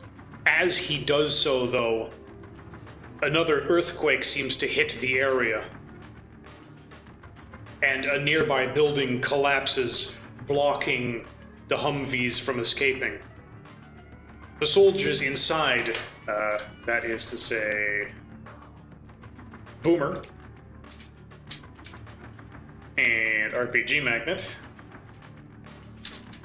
will quickly get out and scream at you guys to regroup. The other 4, Reaper, Ghost, Sergeant, Lieutenant, Killer, were last seen going into that building.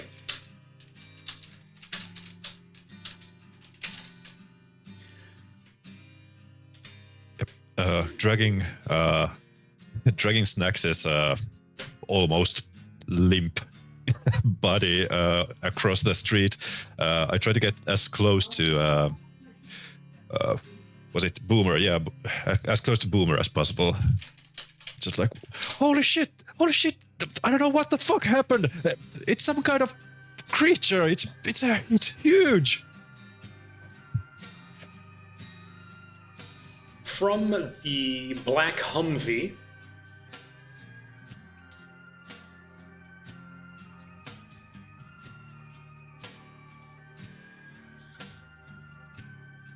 will come another soldier, part of the convoy, and with a very authoritative voice, will order you to keep overwatch on that building that the creature just ran into.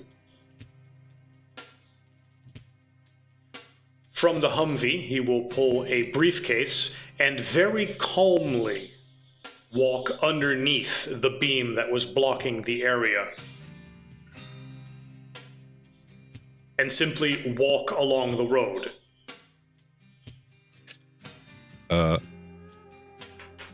I give the drone controller. I fetch the drone stuff from the Humvee and stick them to RPG Magnet's hands. Like, you spot me, and I start doing what the whatever that black guard's name must have been, or rank must have been. I take out my rifle and start overwatching the building. All right. After what feels like 10 minutes or so of brutally panicked overwatch and screams, you think the situation is over? But last you've seen is your teammates going at that building, and they did not come out. Hey man, we need to go make sure they're fine. I mean, fucking Doc, you don't want to see that. You don't want to see that happening. Hey, Snacks. I kick Snacks to the shin. Like, hey, we're going in. All right. I don't know. Snacks recovers somewhat in this time. He is still shaking, but he is in control of himself again.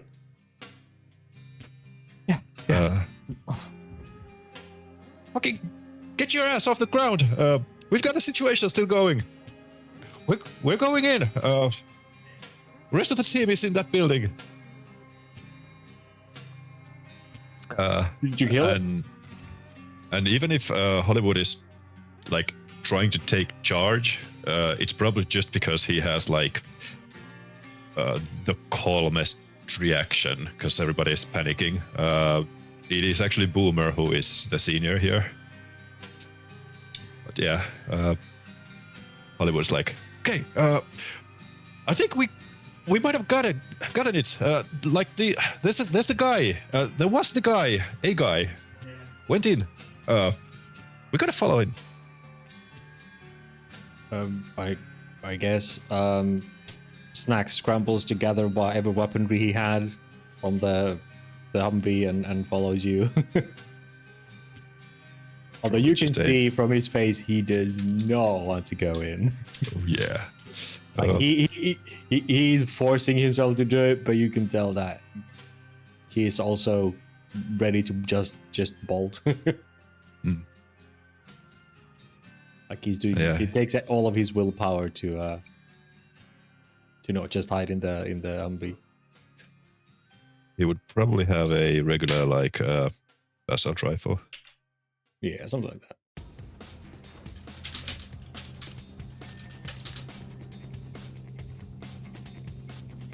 Very well. You both take your standard issue assault rifles and deal with the situation as you see fit. Do you pursue? Do you try to go into the building with them? Do you simply stay where you are and shoot? Do you blow up the building with all the grenades you have? Oh, no. Boomer and RPG Magnet were last seen going into the streets trying to deal with the blockage. Ah, all right. Well, then should be us heading into the building. We gotta make sure thing is dead. So I'll just say to Snacks like, okay, fuck, I have the sniper rifle, so I'd put the sniper rifle to my back and take a shotgun out. Hopefully this would pack a better punch against against the creature. And then I'll go like, hey, I don't know. Centermass didn't do shit, so maybe go against the joints or something. Just disable it. Start trying to kill it. Sure. Just in case. Just keep your eyes on my back, and I start heading toward the building.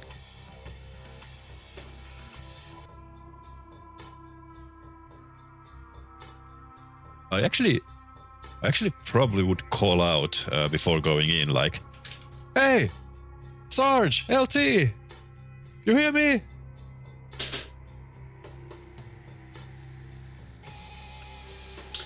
There will be no response from them. And that would be his actual reaction. Fuck. Okay, we gotta do this. Hey, we're coming in. And just shouting while running in. Okay. As you run in, and there are closed doors in place. So do you kick down the door, or do you very carefully open them? And peek corners or flashbang? I don't think you have flashbangs in your arsenal. Might have, but think it's more like rushing the place instead, right. Just kicking down doors.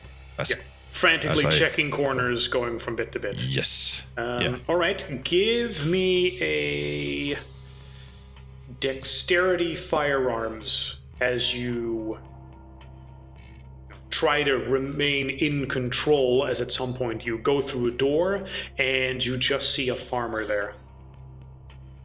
Oof.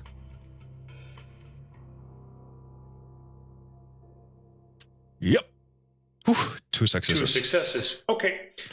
That means you don't just automatically take a shot as the farmer is there and, turns around in surprise and somewhat panic as he instinctually holds up a hand and tries not to move as you aim your firearm at him. I probably know a couple of words in Syrian, so I'm first out now, whatever the word for out in Syrian is. He will nod and go, and then will in Syrian very politely respond, thank you. Don't worry. I think whatever you were afraid of has left. He seems very calm despite the situation. Okay, that Hollywood is completely caught off guard by just a regular guy just being super calm in this situation, especially with his rushing adrenaline. Wait, does he speak English or? He does not speak English. You address him in Syrian. He responds in Syrian. Okay. You're also there, right behind him, I believe. So. I'm pretty sure Snacks would be a lot better in Syrian than Hollywood is, because he makes all the deals, Or steals. Possibly. But yeah, he will probably be the guy who spends more time with the locals. Yes. Trying to, yeah. Granted, you are both also in a situation where you are under high stress and not in the best shape of your life. Yeah. Snacks demands to know if the guy saw it. How can it be? How could he be so calm? Does he know what's happening? In not quite as polite words. Yes, in not quite polite words, like, did you see it? Where is it? Yeah. Did you know what the fuck is going on? Yeah, the Syrian man will say, "Oh yes, big monster creature, right?" And he will make the shape with it, like, "Oh yes, huge," and sort of a posture with his arms in the air, like a bear would, like arms in the air. Makes a growling sound as he does. Oh, big monster creature, yes. Yes. And then he will. that one. Yeah. Then he will point out a window and say, "I heard it go somewhere in that direction." How are you so fucking calm? Does it happen all the time? I instantly go to the window, like, keep eyes on him, and I go to the window. What is it? Are you asking the Syrian man as if he should know? Yes. Yes. Why is he calm? Does he know, like, what the fuck? How can he be so calm after seeing all of that? The Syrian man will just make sort of a growling sound as if looking for the right thing. Making the sound a bear would make. Sort of a growling sound. I shoot him. Are you sure? Oh wait, before I pull the trigger, well actually growling is, how close are those to the sounds that we heard the creature make? Not close. Not close. Okay, it sounds like a man doing a growling, like as if he's saying something, but the sound is a growl. He even says like Syrian words around, like what would you call a creature like a graru? Mountain brother. But you know that thing. Yeah, how can you be so calm? They do not hurt good people. What do you mean they? They are legend. Protectors. Do they heard stories from parents? You did not? There is much wondrous in world. How close did it resemble a werewolf? Like from movies. All right. Problem is, I'm trying to figure out what would be the closest. Okay, you personally, you Snacks, are under a wee bit of an effect right now. Yeah, exactly. So he's trying to pull from, like, this guy goes on stories. We saw a clawed furry thing. I'm gonna roll for it. 10 meaning it's exactly like a werewolf you have seen the stories. 1 being something completely different. There are reasons for this roll. 7. So it would have looked to you like an actual wolf, except standing on its hind legs. Right. Okay. So some interpretation of some sort of walking beast thing. Yeah. The words werewolf do not particularly cross your mind, but wolf monster. Wolfman or something like that. If it's a bipedal wolf thing. But I think Jenkins goes, you fucking kidding me? That he will call it something like something from a Disney movie, but made real and uglier. Because that's what it sounds like you're describing, like a wolf on 2 legs. That's kind of Disney movie. It's a real life furry, so he's like, you fucking kidding me? That thing? Yes, you're not entirely Like, sure I'm not, how as you a player don't searching think about for it right now. a werewolf. I'm just kind of trying to grab like I know. what would be. If you in character would be like, yeah, I saw werewolves. I don't think that's a werewolf, but it's a wolf-like monster, so I'm going to call it a werewolf. That would be perfectly fair. Yeah, like that was he's trying to like okay, stories, but this is more like what would be an American horror movie. You have seen creature that movies is- of werewolves, but this does not look like that. Okay, yeah, cool. But it is still But kind of the if you closest call maybe. it that, then people would go, yeah, wolf monster. Oh, you mean like a person that turns into a wolf? No, like a wolf walking on two legs, and then there would be some confusion. But for now, if you call it a werewolf, no problem. Yeah, he latches onto that because it's a wolfish, two-legged creature man thing. So that's the first thing his panic mind goes to. Like, yeah, some weird werewolf, wolfman creature thing. You call those protectors? Like, the only time I've seen those in movies, they rip people off, or rip people out indiscriminately. I was always taught if you have a good heart and simply remain calm, they will not hurt you. Do they control the weather and bombs and roads and shit? He sort of smiles as you say, he smiles as you say that. It just goes, maybe. Hey, what the hell is he on How do we about? kill it?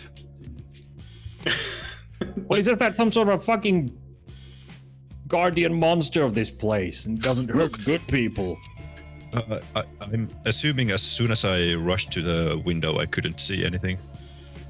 You saw a trail of blood. Hey, you ask him, where the fuck is the rest of the squad? What happened to the other guys? I do not know. I was sitting here. But if Is it just- they panicked, I'm afraid things might not have ended well for your friends. Well, they pulled one of our guys in through the window before we even saw it, and then there's a trail of blood. Just...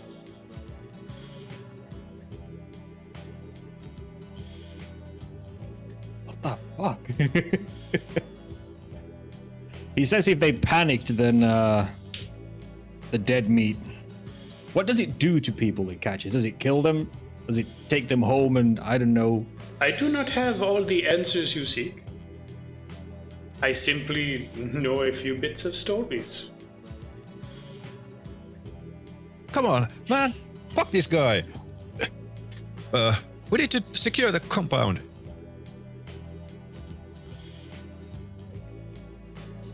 And he starts like calling out, Is it like, your gun to Sarge! work against- You Sarge! call out and probably check one of the nearby rooms. Yeah. One of the nearby rooms is a gore fest, Oof. where clearly your squad was here and now they still are here in many, many pieces. Holy shit, man! What the fuck happened here? Man, that thing ain't a protector. Shit. I mean, what do we do now? We call Captain and tell them Fucking. it's a bloodbath. Okay. Armed with that idea, I'll try and check if the radio is still functional, so that we could actually call out.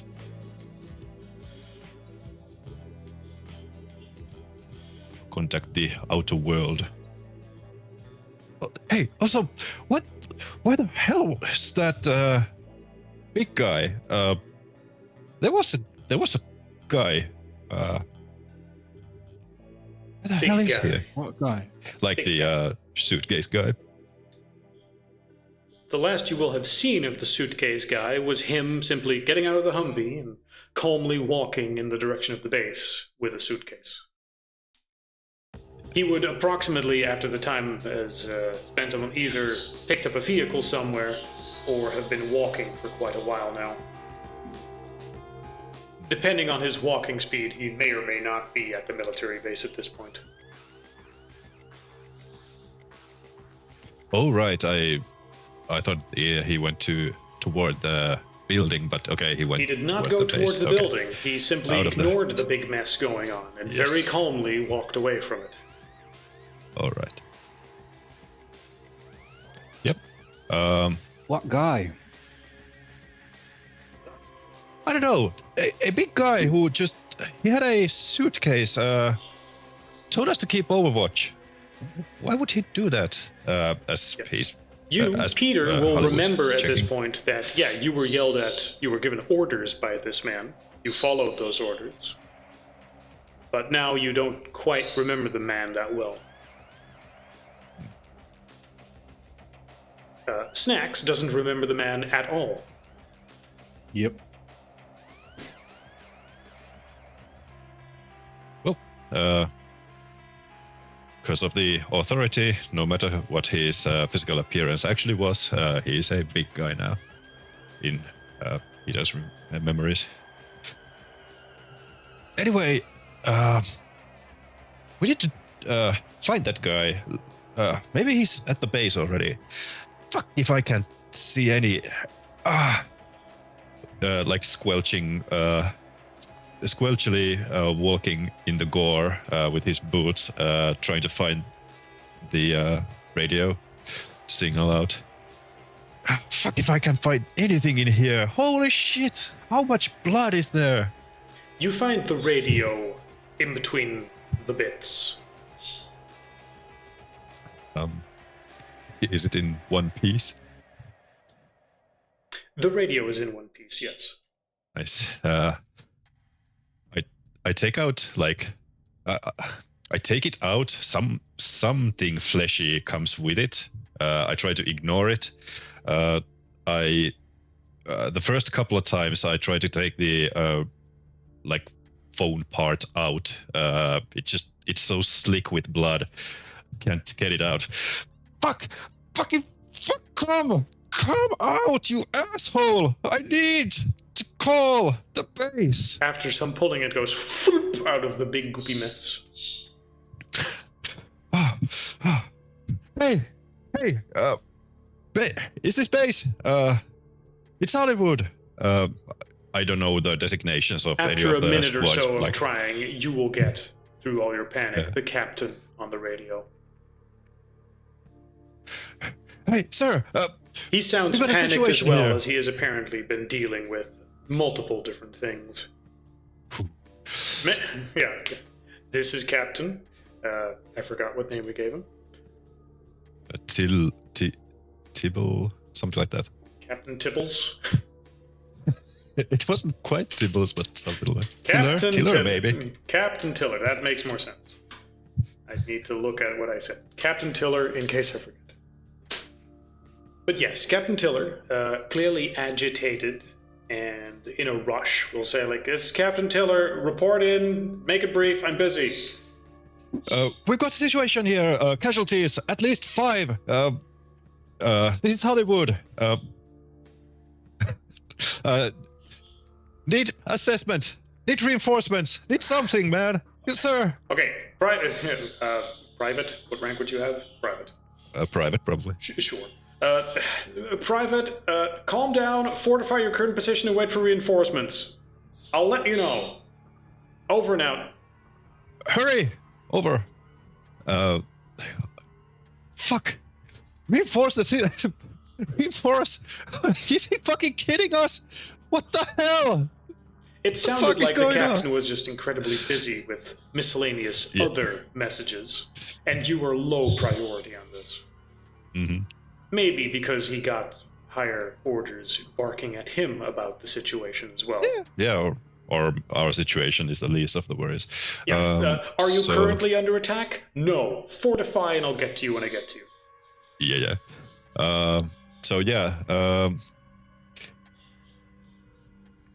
But yeah, it's an order that came from above. So sure. Okay, fortify. What the hell? What are we going to fortify with? What do we fortify against? Hey, Snacks. Got any ideas? Block the doors. I'm not I don't staying know, here, man. I'm not here staying in this room. Fuck this room. Well, yeah, I- not with the mess, but I don't know, man. With that thing, I don't know. I take the radio phone. I'll try and like clean it as much as possible, and I put it to one of my pockets. And what else would there be? Trying to imagine. Like, okay, dog tags. That's not the highest priority right now. Survival is. So yeah, maybe just.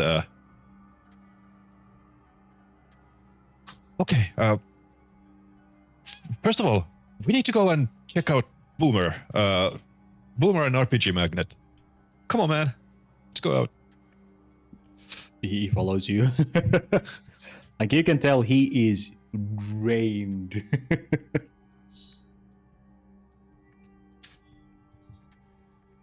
Yeah, no kidding. Yes. So for now, you are fortifying your position. Yeah, we're checking on Boomer and RPG Magnet in case they are still Right. there. You the look car. outside, and you will see that Boomer and RPG Magnet seem to be laying down near that blockade.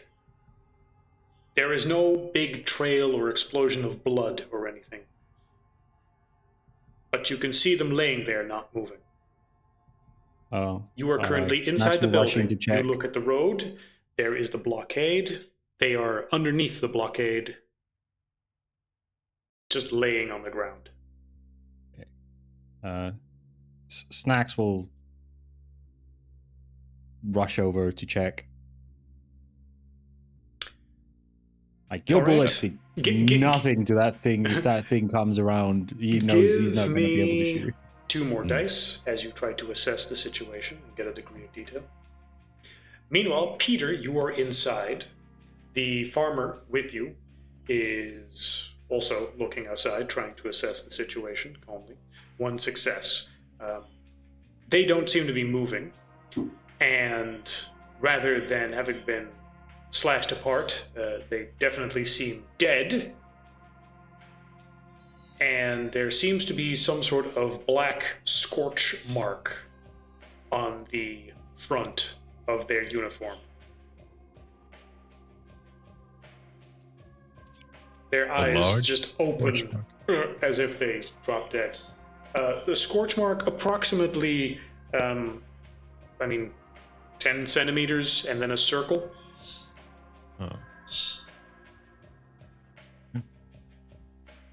Like from a It's a fucking big old lightsaber. hole. No, it's not like a huge hole in their chest. It is as if a beam of lightning struck them, or some similar effect. Yeah, but okay. it is larger than like a bullet hole, so yeah, it's Additionally, visible just to Snacks from his current position, you will see a large amount of scorched hair all over the place, and a dead man laying there with just pants on and bare chest, with also several of those very large black scorch marks on him. The smell of burnt skin and flesh hangs in the air in this area. It was just in his what? Like Just his in a pair of pants. pants. Yeah. His hair seems braided and decorated with several little talismans braided into it. Okay.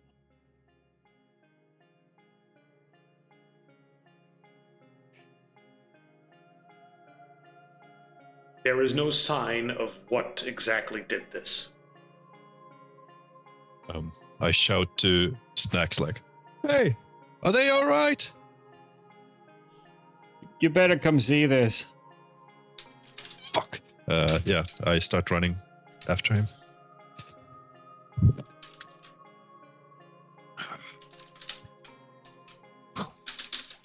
No. Ah. Are they fucking dead? Are they too? Man, Yeah. what the hell is that? Don't know. Wait, what the hell a is guy. that? It's a guy with weird jingles in his hair. Like an actual savage? Like, look at that. That's as savage if I have ever like seen one. I don't think he's one of them. Maybe they can turn. What? No way, man. What the? No. There's no way. It's like magic Dude, shit. we saw a two-legged wolfman thing monster just rip our squad apart. A lightning storm out of fucking nowhere and a road that splits in a way that... Look, this is what we drove into, and he shows his phone and the pictures of the bump of the road. Like, there was no quake, and this is what we drove into when you guys hit your heads. This ain't normal. That bomb rolled down the road. Like, I was sure it was some sort. I'm still probably... I don't fucking know, man. This... I don't know. Okay, man. Just shut the fuck up for a moment. Holy shit. It's not like... It's not happened. This shit isn't ain't real. normal.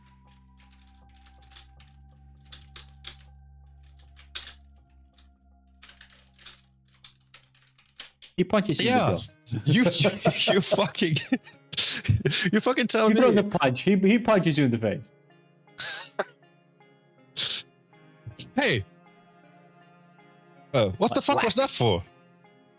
And I thought it'd wake you up. Or if this was a dream, maybe it's your nightmare and you would wake up. I don't fucking know.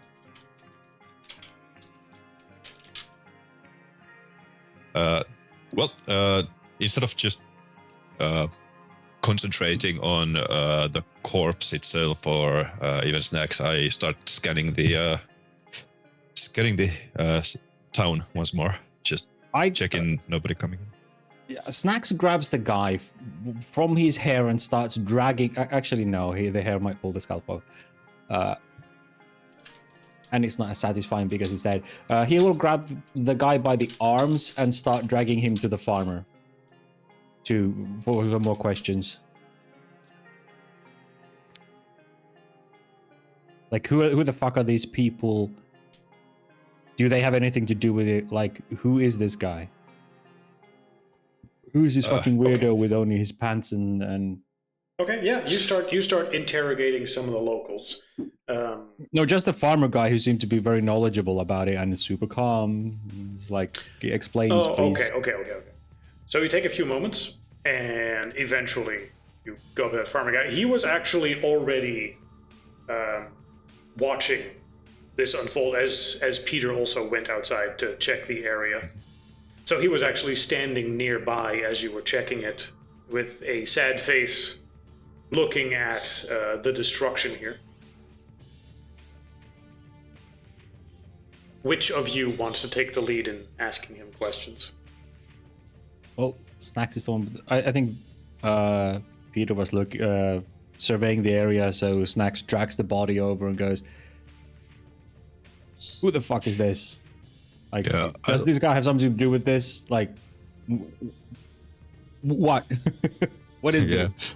I'll start I survey the best place to actually hole up and start reinforcing it as per the command, and I holler to Snacks hey, answer us later, we need to do this. But yeah, of course you do your thing, but he expresses that he needs you with the fortification. He calls back that in a minute and turns expectingly towards the farmer. All right, yeah. So you yell at him to interrogate him. You can see from his eyes that there is a look of recognition of this man that is dead.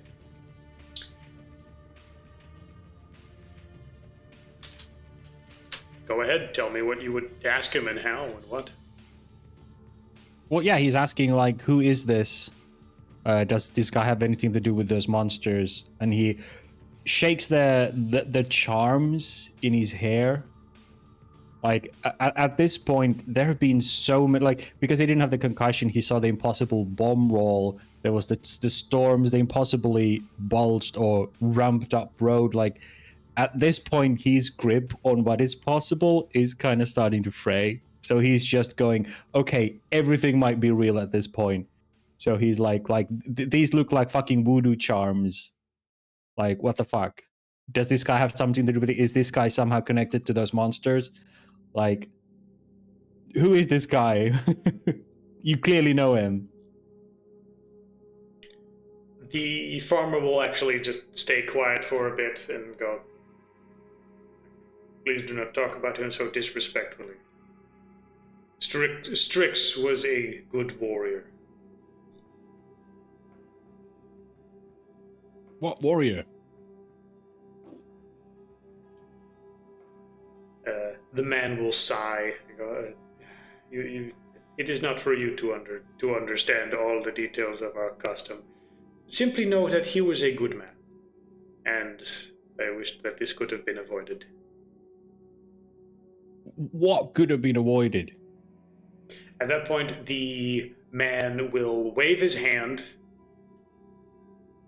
and Snacks, you will feel your throat start to clam up and shut down, as all of a sudden you feel like you're having a massive asthma attack, and you can barely breathe. And then the farmer will turn to Peter and go, your friend is having some sort of allergic reaction. You should get him back to base as soon as possible. I rush back and like allergy. Well, yeah. Actually, does he call out in Syrian or in Yes. English? Okay. Like whatever he's saying, he's calling and waving his hand toward himself or something. I'm like, okay, better start moving that way. What's going on? If you rush him back to base, he should be able to live. Quickly, one of the vehicles will allow you to get there as fast as possible. Do you need me to drive or something?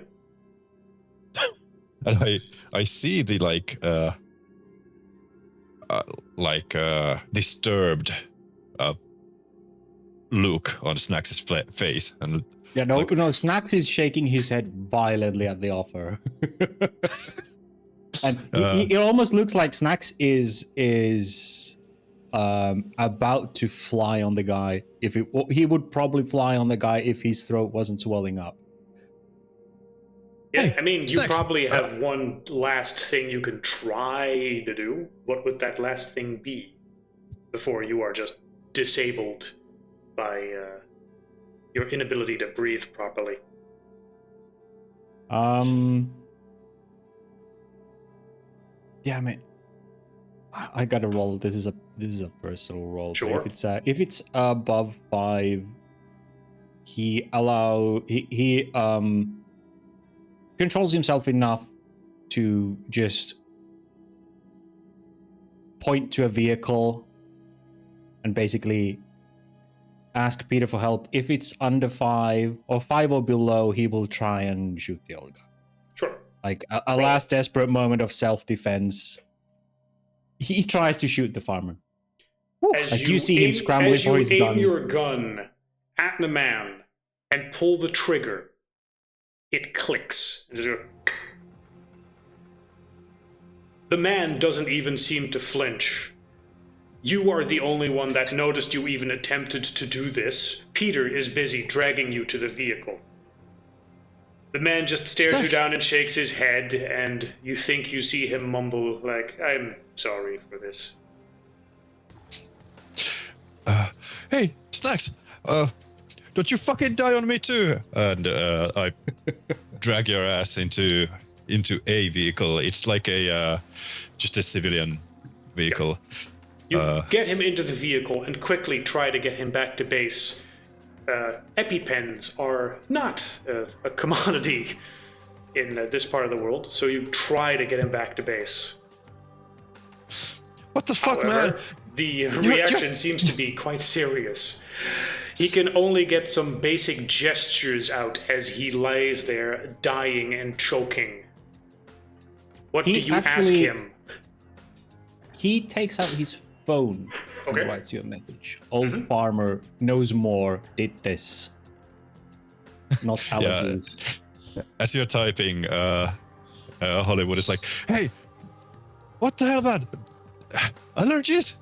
You're not allergic to anything. You fucking eat anything. I've seen you eat like stuff that I'm pretty sure is not edible. What the hell? And then you see the message. Then you see the message that he wrote, which is, old man knows more. He did this, not allergies. He punched you in the throat. What the? Oh my fucking god. Hey, you survive, and we're gonna find that asshole. We're gonna find that asshole, and we'll teach him what for. That's the last of your Right. energy you expend as you are now desperately trying to not die. Yeah. As you focus on breathing, and Peter drives you back to base. Yeah, constantly talking to you. Yeah. However, by the time you get back to base, that attempt will have been in vain. That is where Snacks died. I drag his blue-purple corpse to the whatever it's called, medical tent. Some medical core. And fuck. So went the whole squad of Hollywood. You don't know exactly what killed everyone, but when you relayed the stories back to your commanders, they were not happy, as they also had pressure on them from higher up to figure out what happened and recover certain things and answer for certain impossible events. Yep. Oh, and I don't know if we go into that here, but he does get to a military tribunal. Woo! Woo! Well, you tell me how that ends. Well, yeah. He. Let's see. Yep. He first of all he comes to the place and tells that they were fighting a yeti, and they instantly incarcerate him, interrogate him, and after a while he gets to a military tribunal set basically to the next morning. And in there he tries to say everything or recall everything as honestly as possible to the best of his ability, but they like what I got here is Lieutenant Colonel Ramirez not even looking up from her tablet. We reviewed the footage. What we saw was inconclusive. Dust, heat distortion, possibly insurgent dogs or irregulars using animal skins. Could be stress hallucinations. And yeah, Hollywood doesn't take that kindly. Goes like, fucking hallucinations, are you kidding me? And as he becomes more and more rowdy, the tribunal comes to the conclusion that he is not fit to serve and he will be dishonorably discharged from the army. Right. So, the last thing he hears is General Chambers saying, "They died serving their orders. You survived. You do well to remember the difference." As I get discharged. Yes. Now, as for how this would impact Peter in the campaign, outside of the backstory. You would have recalled this entire story just now.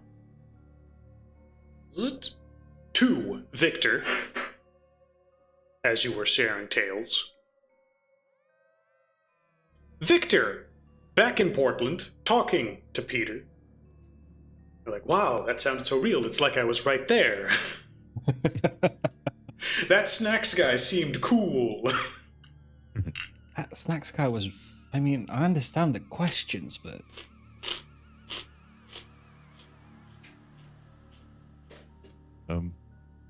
Did you ever find the old guy again? No, I lost contact with most everyone. I did find Boomer's family later. He's the only one who I knew the address of. They didn't want to have anything to do with it. I know that old guy. The old farmer guy. No, he's long gone. You think he did it? I think Snacks was. Snacks. Snacks might have been delusional at the time. And remember, Peter didn't quite have the same information that Snacks did. Yeah, exactly. Which is why. So the story would have been a little. Yeah. Well, now that I know what I know about the world, I can't be sure which is it's the hardest thing of this all. I don't even know if it was the concussion talking. Was I actually just stress hallucinating? I don't know. This was way back before I actually got into, the business. Sure. I mean, it almost sounded like where were these sorcerer? If what Snack said was true. My fucking question is, where were these? Where was my ability to fight back then? Why did it come back only later?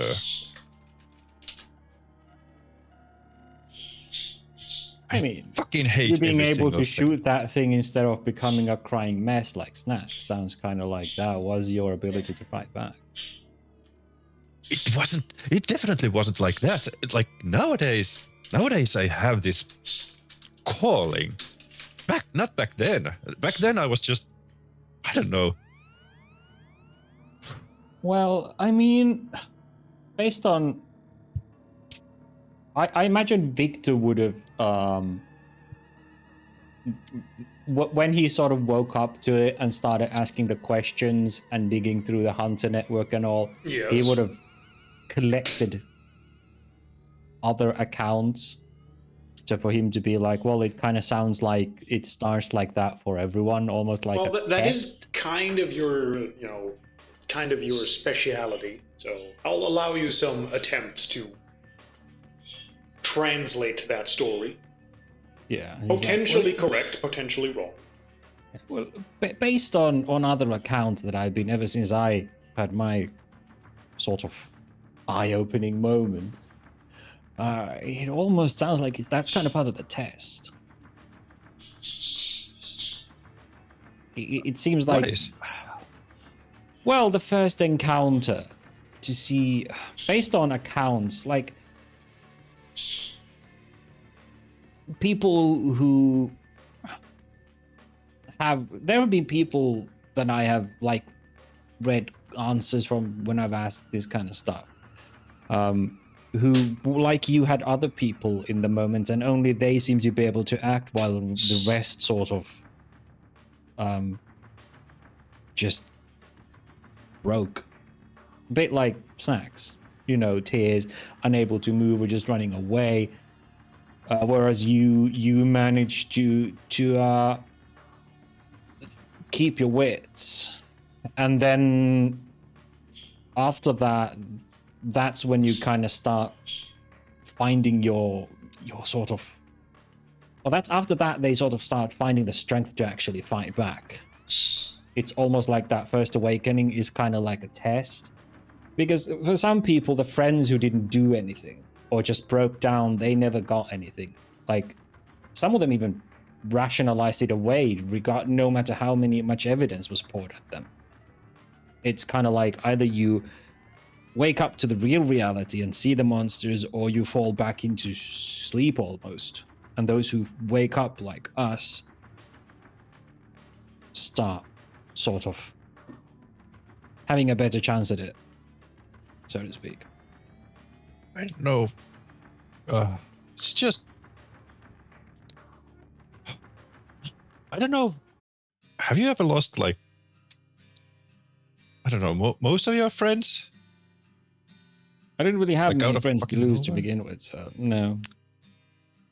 It's not something you really wish for anyone. Holy shit. People. What? I could think of a few people. No. What? And he gives you a smirk. I mean, no. It's way too cruel even for your worst enemy. It's the feeling of loneliness that comes out of it.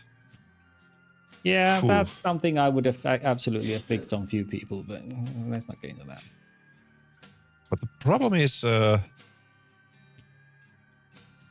only, yeah, that how does it feel? How do you feel the urge? Well, How does it appear? I want to understand. Sure, but you must I have, need like, to know. there's the word need, right? Yeah, I need to know. Like in the house, which is why I was all the sigils, like how does it work? Why does it work? Why? How? You know, the questions, like that's why I had all those links on my and the PDFs on my computer and everything. It's just like I want to understand it before we kill it. Where does it come from? Why does it work? Why is it here? You know, that kind of stuff. See, for me, it's like this inner shock that just comes to me and just it almost commands me. Like I have no choice to fight back, to protect the innocent. It's like, I don't know. It's such a strong urge that I can't quite. I don't understand it. I don't know if I want to. It feels great. It also it kind of Yeah, but sickens so do me. drugs until they kill you. Doesn't make me feel any better. Would you want to understand why you feel the urge? I mean, I get it. You're a soldier, and killing is kind of your bread and butter. But if something's telling you to kill, then and wouldn't you want to know if something you have an urge to kill is actually something that you should kill or need to kill?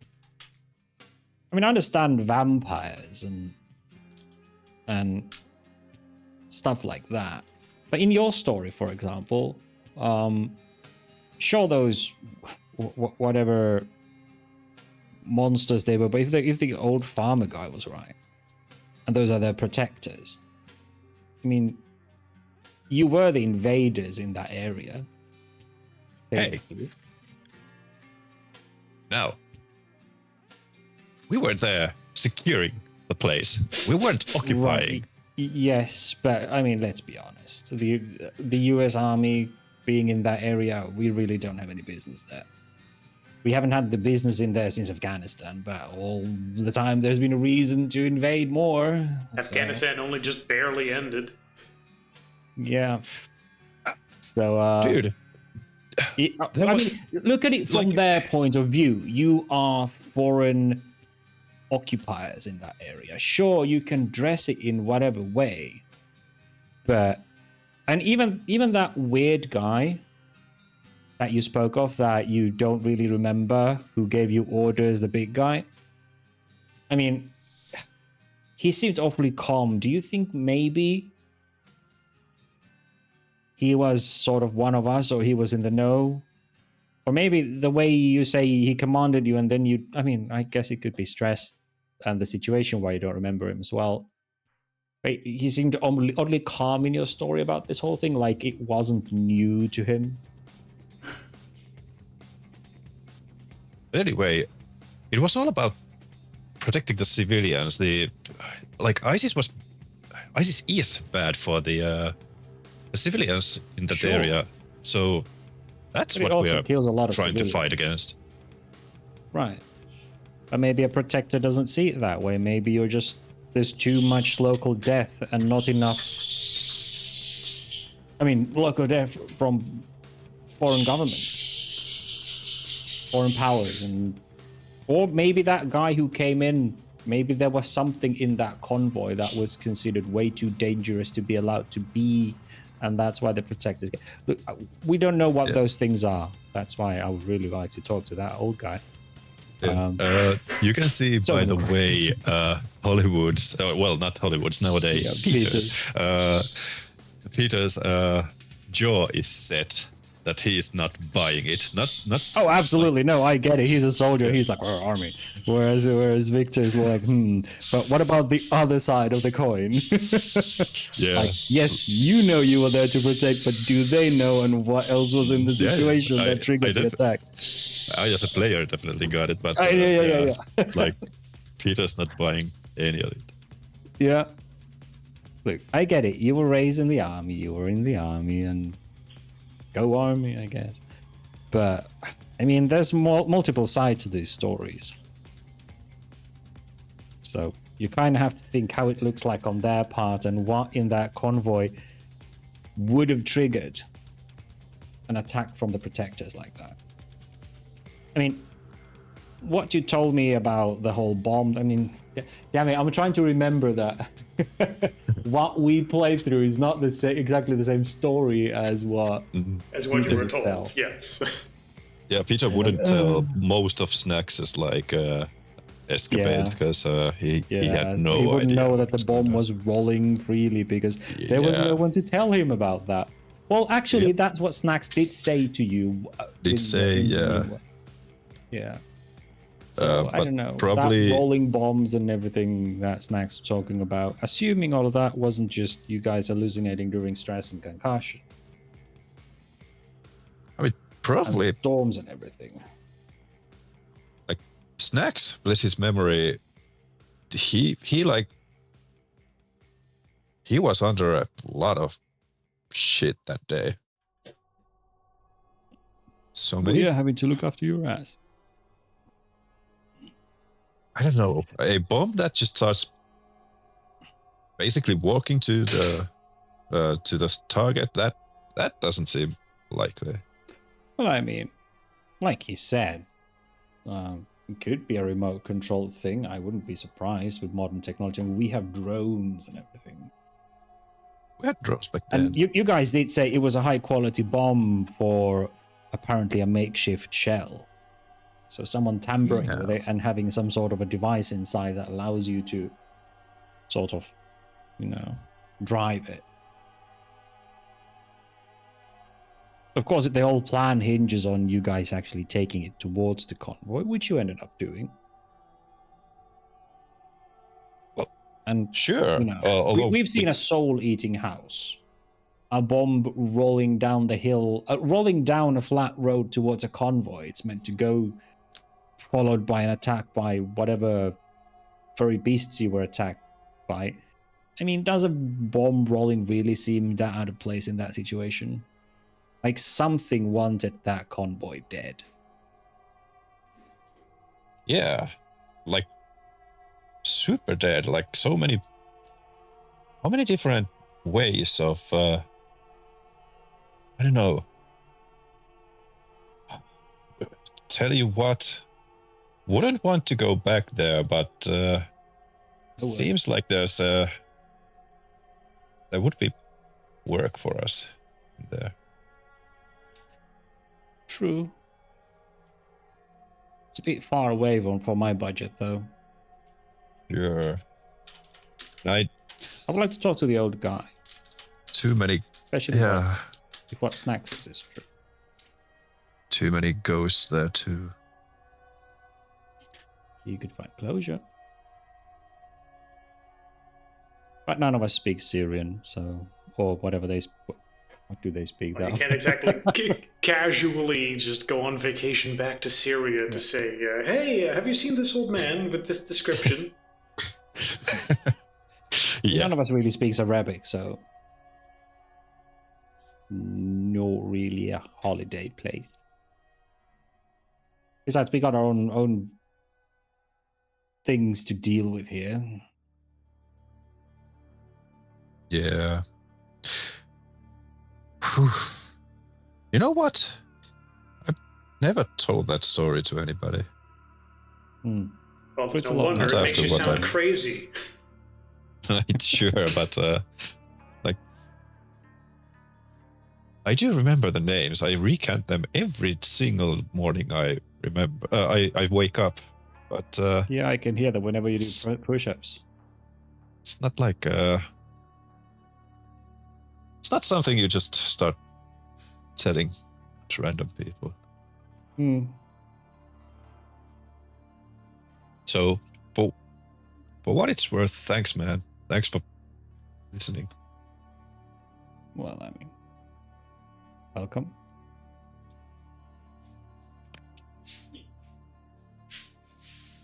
As a small bonus, just for having shared this particular story between the two of you, both of you feel invigorated and regain a point of willpower and conviction.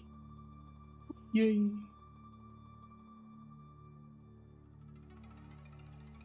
Bex wasn't here listening to it, so even though he can really use it, he doesn't now. Yeah. Could willpower go above the No, it has The a maximum amount- of. No. Maximum, maximum whatever, whatever you you said. bought? Yeah. Okay. And I don't think conviction. Or does Conviction it can. raise? Okay. Yeah, So It can, raises. because if you go full, if you get your conviction to full and above it, you get a virtue point.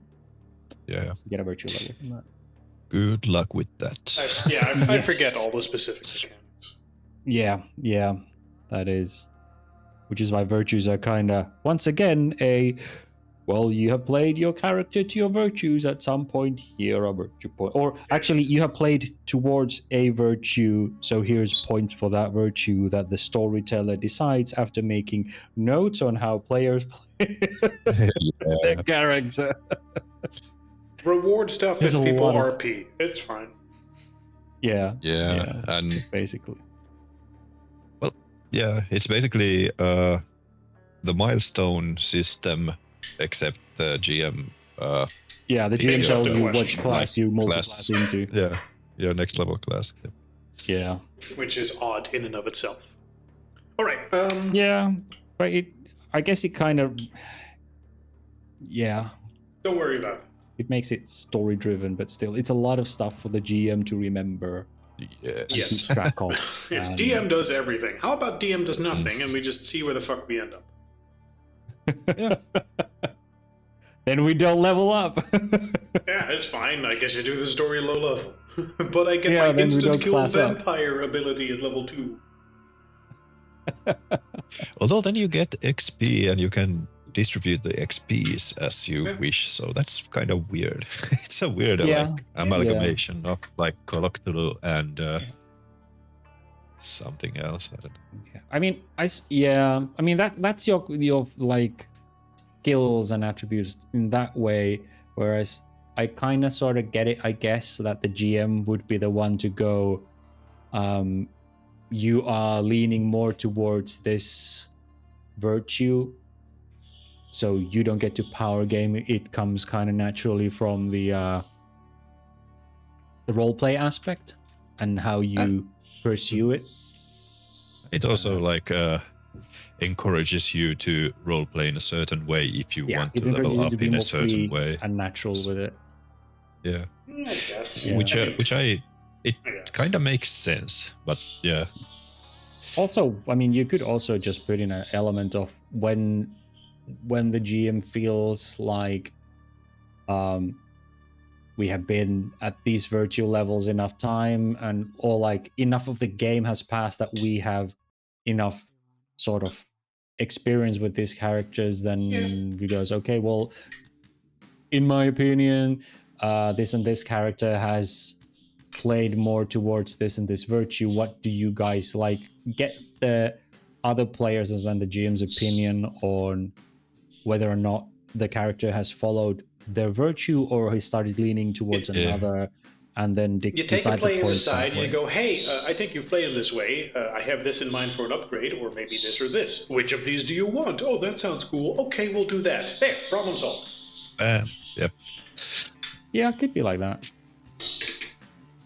Or the player Or just goes, ask hey, a I see general this thing, consensus what do we with the do? others that Yeah. have they noticed, like, are you playing more towards, like, Victor, for example, like, has Victor been on the virtue questioning path, or has he maybe been, I don't know, more like, no, let's go kill shit? Or has he maybe been more, what's the other one, mercy? Yeah, mercy, like, has he Mercy. tried to spare the monsters more than ask questions? Or would be interesting to play a mercy character, because we haven't seen one of those yet. It's a weird virtue in a world when the system is basically, oh no, yeah, you just feel all supernaturals wrong and you want to kill them, except this virtue specifically means you don't want to kill all of them, but that is your drive to kill all of them. So it's like, it's a bit contradictory to the whole hunter thing. Yeah, but I guess Zeal which is more the shoot everything, whereas Vision's in the between, kind of like wanting to see the big picture, wanting to ask the questions, and wanting to look behind the curtain. Not necessarily killing everything, but also not necessarily sparing them. Speaking of which, as to not get distracted in an entire tangent about the mechanics, because we can be here for 5 more sessions trying to understand all the intricacies of the system. Sure. But about the current campaign and the things that happened and the things you were discussing, after discussing it, would there be a particular thing you would look into, or conclusions you would draw that you're like, okay, therefore we do this, or I researched this aspect of it and tried to understand what X was? Because you're kind of in a position to do that, but Peter more so than Victor based on the story, but he does have the expertise for it.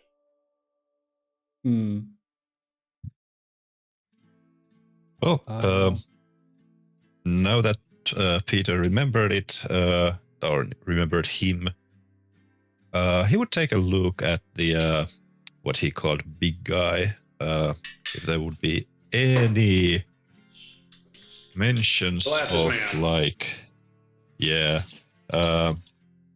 any mentions of any like hunter activity back in the day in Syria around that time. Ooh. Maybe he was an actual hunter. That is a thing. Give me intellect research. Yeah, my specialty.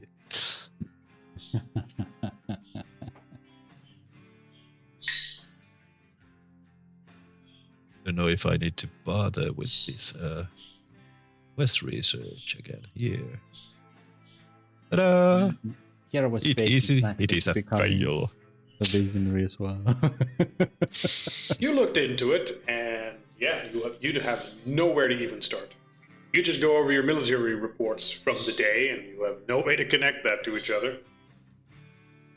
Yep. Yeah. Well, you're convinced there's no way to ever know. Well, I checked the names of people who were there.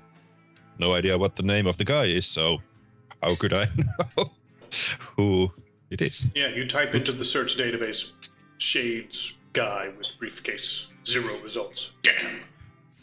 He's a ghost. Yep. Victor would look into the what was the area where like trying to Mara. focus around the city where you guys were, but in general in Syrian, because weren't they near mountains or something like that? Yep, near mountains. Yeah. So like, protect the myths and stuff. The charms in the guy's hair and everything sounded sort of kind of like, I don't know, magical. But anyway, he would kind of try and look into those kind of beast myths and like what they are, and then branch from there. Maybe their ritualistic practices that are like old for that area where those myths might come from, and those charms and any links they might have. You know, in case they are shapeshifters. All right. If there has to be one thing, he would look into the beast more than you are doing whether this the by old guy was a proxy. sorcerer. Yeah, you were doing this Yeah. by proxy based on Peter's story of a thing he himself did not see.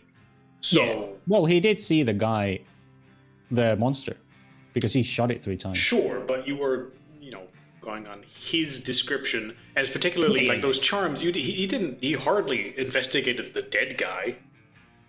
So Yeah, you were going by extensively tiny details. So for that reason, CR9 Ooh. Yeah. as you go intellect research. Yeah. It is primarily on the myths, but the charms are, of course, Yes. intelligent research. You are good at, but this is not an easy thing. Yeah. And I understand that. Holy fuck. It's excessive. Nice. And not even a 1. Not even a 1 in there. Just... No. Hey, for once. All right. We are in Victor's interest area, so supernatural monster. Right. Okay, no, fair enough. Okay, but particularly you are looking into the guy with the charms in his hair and the monster in the area. Yeah, any link to those monsters and the myths, yeah. Yeah, no, all right. Victor, with all of this, will look stuff up based on context clues, and he will put the various things together and understand that worldwide there are tribes, family lineages of spiritually connected individuals which have generally sort of stayed out of mainstream occult knowledge and do their best to not draw attention to themselves. But apparently these shamans of sorts have the ability to shapeshift and are generally spiritual warriors which take on these animal shapes and fight against whatever corrupting forces they identify. Sometimes they act individually or with their tribes. Apparently, sometimes they fight in the spirit world, whatever that exactly means. And occasionally they will team up with sometimes even hunters against whatever foe they have identified. Generally, one that is suffering from a form of corruption. And when you check the type of corruption and how that is spelled, it seems to be corruption quite similar to the type that you fought in the Devil's Gullet, where you ultimately ended up killing that possessed individual on the boat. And you make a small mental note that if you were to ever deal with them, you would be able to present that as evidence of a peace token of sorts, to prove that you are a good person, as the farmer implied. Right. You don't know when and how you might encounter them, but you make a mental note that if you were to ever encounter a shape-shifting wolf monster shaman creature tribe guy, then you now have a bargaining chip. I was writing notes. Is it just that I know of them, or You now know of them, you have context for them, they fit all the descriptions. okay? And the description of, wolf creature, werewolf is used several times to describe the creatures that they can morph into. Okay. They are hesitant to use the term werewolf, as it is Something different. a little bit tainted by the term as presented by Hollywood. Not Peter, but, Hollywood. Yeah. And because of that, no one really likes using the term because it paints a completely different picture. And these guys, unlike, Victor doesn't really know that much about werewolves, but unlike werewolves who are slaves to the moon, these guys sound like they can change on will. That does fit the description you find, yes. Okay. So Victor would probably call them more like lichens, which I think is... Fair enough. Lycanthrope and the lichens, there's two different people. Others are slaves to the moon, the other ones are like at-will changing people. But yeah, Victor will share this with Peter. Yeah, sounds like the best idea. Just team up with those fucking beasts. Oh, no, I just, this is what you were facing, but they're not evil, per se. Like, they fight corruption and foul things. And for them to attack the convoy, it almost sounded like there was something corrupt in that convoy. Whatever. Something that triggered this attack. I mean, it could have been, considering they didn't kill you two outright. So it leads me to believe it wasn't necessarily just you guys, otherwise you would have been dead long ago. But for all of this to target the convoy, something in that convoy was their target. And, for someone to act so calmly and for you to then forget him, especially after an order, I can't help but imagine. Because according to my research into this recently, it seems like the kind of corruption that they target is very close to what we saw at Devil's Punch Bowl, or that area. So it leads me wonder, maybe this military guy that used the big guy with the briefcase wasn't either a thrall to something, a power like that, or wasn't himself a source of such corruption, that they were trying to stop taking root in that area. This is all completely possible. I imagine Peter is not really in the mindset to accept that right now. No. Having just recounted the story of his friends dying. Yeah, and it's perfectly fine. This But who knows? I mean, maybe you'll get your answers to this at some point, and maybe it turns out you can just shoot them. Who knows? I know Crips killed all your friends, but they're okay guys. You should be friends with them. They're okay now. guys. Yeah. Doesn't matter if you're Bloods and Crips. I mean, it's just like the military calls it collateral damage. Yeah, that's That's the way to get actually shanked. In hindsight, calling your squad collateral damage was not the best choice. No, but that is like the way I imagine this is Victor is going through the file that he now has made of these creatures, and as we're having this conversation, Peter's sitting somewhere behind him, and Victor's already back to his screen and goes, like the military calls dead civilians collateral damage. Like, they weren't the intended target, but they were there and they were in the way. I don't even know how. Like Israel's hospitals in in Gaza and something like that. It's like collateral damage. The bad guys were there. The children were in the way. Ooh, that actually. I know it's disheartening to Reminds hear, us. but I don't think you guys were the main target. You were just protecting it, so.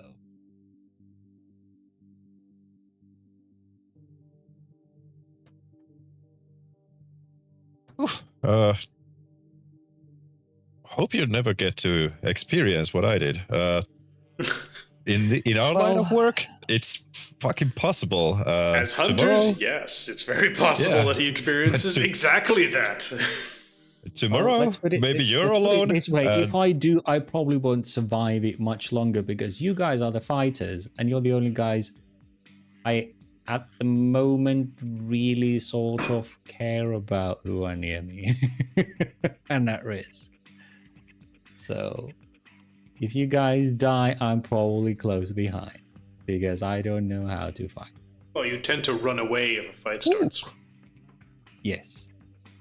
yeah, Well, we I need might to survive. fix that. I know how to dodge. I know how to dodge a thrown, glass of beer or a ball, something. So I. But do you know how to dodge an asthma attack? No. Neither did Snaps. I don't, but I imagine Victor wouldn't also go and run his mouth at the only perceivable unnaturally calm person in the face of a werewolf attack. So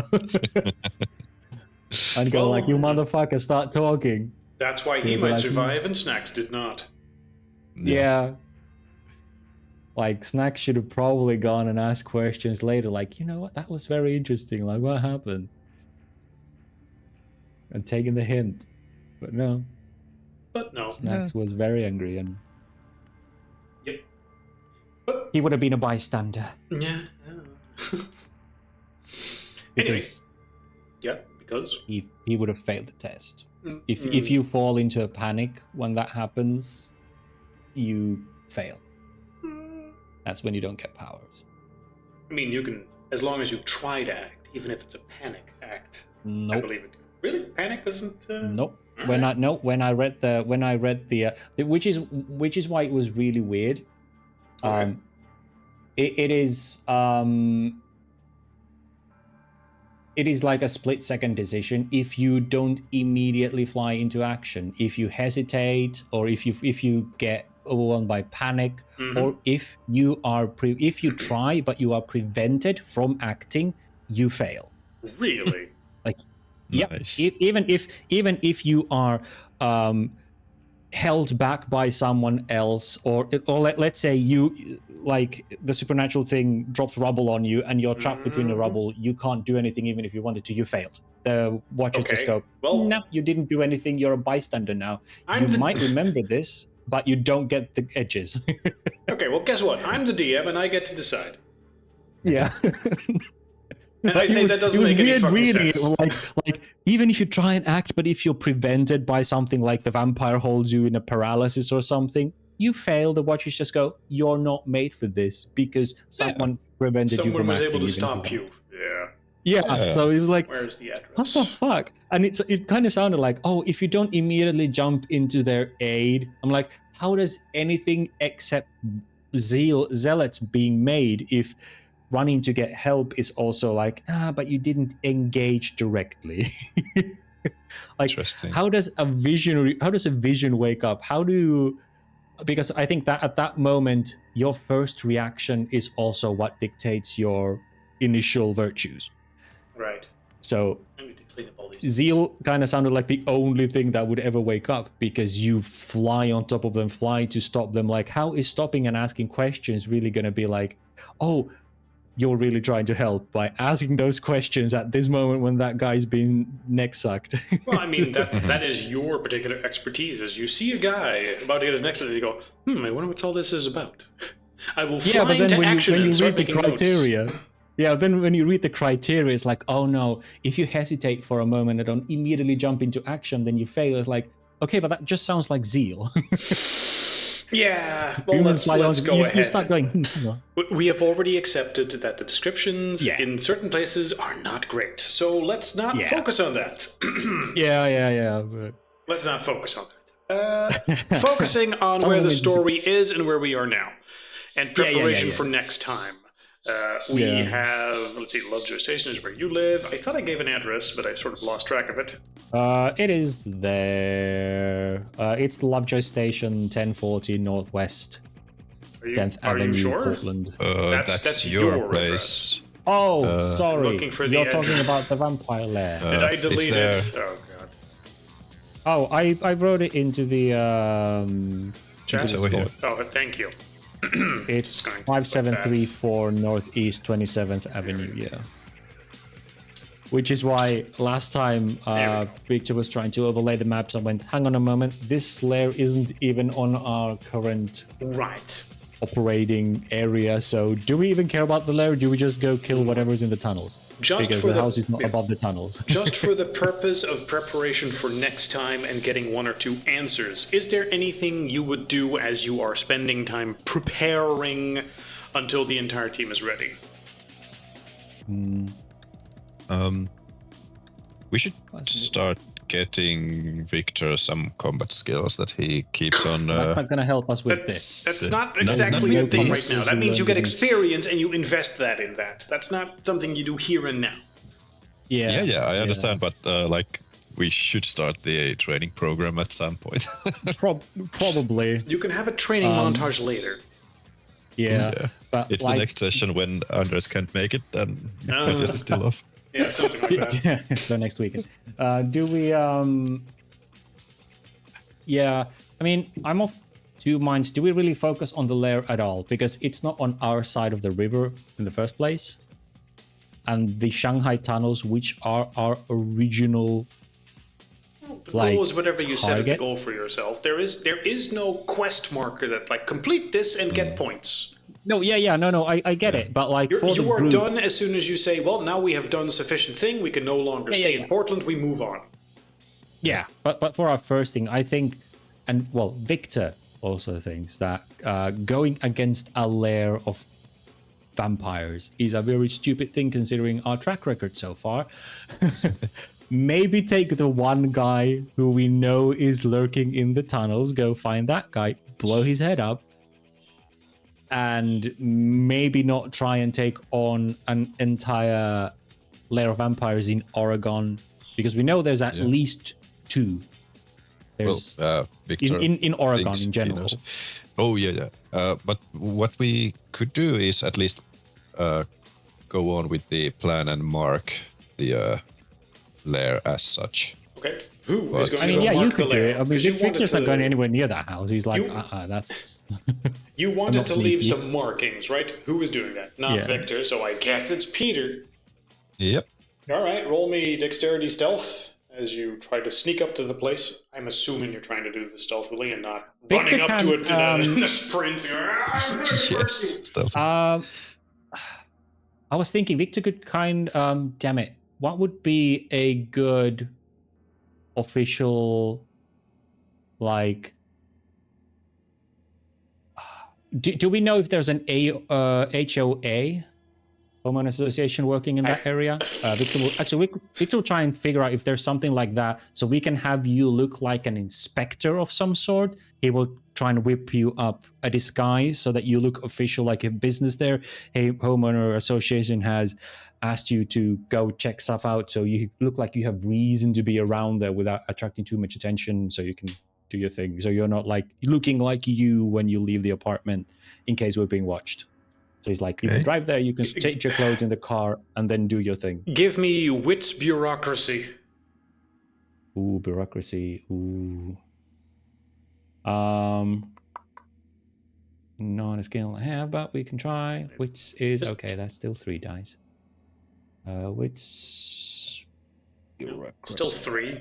Should be okay. Yeah, it's still 3. 1 success. 1 success. You come to the conclusion that to be an HOA inspector, you just need to look like a casual guy. Like there's no uniform for this. Okay. Just have a clipboard and walk in a fucking suit and tie or whatever casual clothing. What does Peter have in terms of not looking like a military rugged survivalist? I actually have another picture in Discord. If you for go with a the army days. backpack and a gun, then you very definitely don't look like. Yeah, not that. In which case, Victor will, because like established before, his fancy clothes and all of that kind of stuff, when he goes out, those are done by buying thrift store stuff, and he takes them off by the seams and does Right. readjustments. So using some of that stuff, he can maybe even sacrifice his suit to make you a suit that like readjust it, take it in, add stuff to make you a more official non-military looking garment so that you look presentable and different than you look now. He will style your hair a bit, not that there's much to style with that short hair, but basically he will try and give you a disguise, craft your disguise to make you not look like you when you're going out there to do your stuff. Sure, give me. I'm trying to feature craft skill because I've never used it before. Sure, go wits crafting. Which are we going to use? Wits crafting. Wits crafting. Okay, good. Witchcrafting. Witchcraft. Well, it'll require a bunch of witchcraft to get this. I'm going to make you look like the There's the HOA one. inspector. But there's also Even a with 10. that one, it's 3 successes. Ooh, as you make him look respectable by using an old pair of pants and shirt and a tie, and then give him a clipboard and go do bureaucracy. His disguise works perfectly as he looks like an average guy instead of a camper with a big backpack and a gun. And they're made to fit. Yes, I do have and a sewing looks machine. He knows like how it to. fits. He knows clothes, so Yeah, those things are made to fit. like it's taken in. it's the three options: do you rush in, do you stealth in, or do you casual in? Well, this is him casually in, so he could just walk up and not draw suspicion.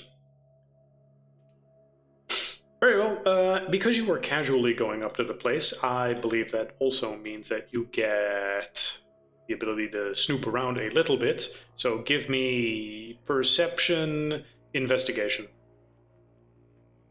Perception. Sticaccio. Might not be the best one for here, but who knows? We'll see. 5. 5? Fucking hell. Okay. Oh, yeah. I guess this is something he's good. So you go up, you leave your mark as you intended. And then you get a wee bit of information.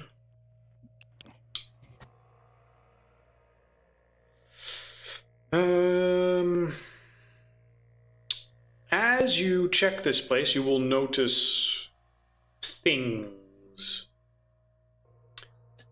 First off, there seem to be several floodlights installed that are motion triggered. At some point you walk past and one of them just goes on and shines quite a bright light on your position, but you continue acting casually and just like you belong as you check some of the rocks and some of the sidewalk and whatnot. As you get closer to places, you go past a window and notice that there is some dust. It looks like white powder sprinkled on the windowsill. And there are just a crap ton of cheap security cameras all around this place. You are almost certainly on camera. But you're acting casual, so it should be fine. You look very casual. Taking a quick peek inside through the windows, you will see several bookcases full of paperwork and books. There is a smell of incense in the air. And the soft, constant humming of what sounds like a large fan. Additionally, all the windows and doors too, but particularly all the windows have heavy-duty bolted locks and bars. They're ever so out of sight, so they're not super visible when you're from a distance, but when you're up close, it turns out that, yeah, all the windows are barred. Like I said, the large floodlights are motion activated. Then, see, what else would you really notice?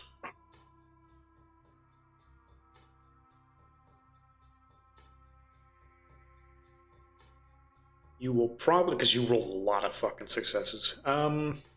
Peter doesn't really know what to do with it, but there are several little carvings, like of circles and symbols, near the door frames already. Like, you go up to a place and try to put your own little hunter mark, and there's already stuff carved there.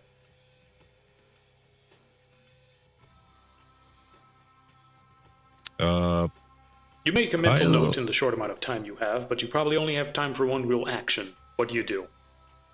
I take a picture of the markings. All right, you pull out your phone real quick, take a picture, and leave casually. Let me see if I got everything. I got motion activated floodlights, many cameras, some powder. I didn't catch where it was. On the windowsills. On the windowsills, yeah. And a fan can be heard humming, and some carvings. Not sure if I got anything else. That's pretty much it. Yeah. Windows barred. Oh yeah, windows barred. Right.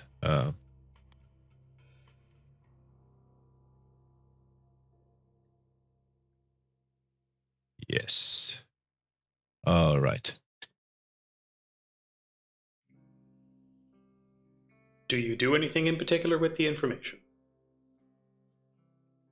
Yeah, of course I'll well, I marked the place. Oh, these runes / carvings, they weren't hunter They did lingo, not I look guess. like Haunter one. You would have instantly recognized those. Yeah. All right.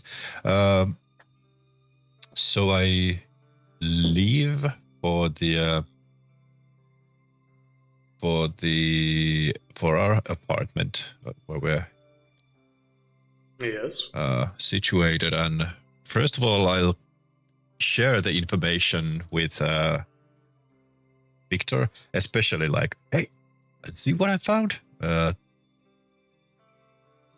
Take a look at this picture, and I hope the picture is not just completely trash. No, the picture seems fine.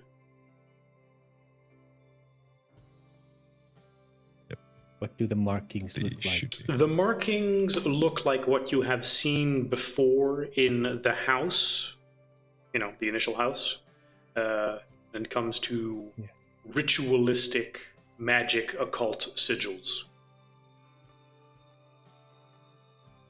You don't know exactly what they do. Maybe you can research that. Who knows? Yeah. Victor looks at them. Those are magic sigils. We're dealing with magic users.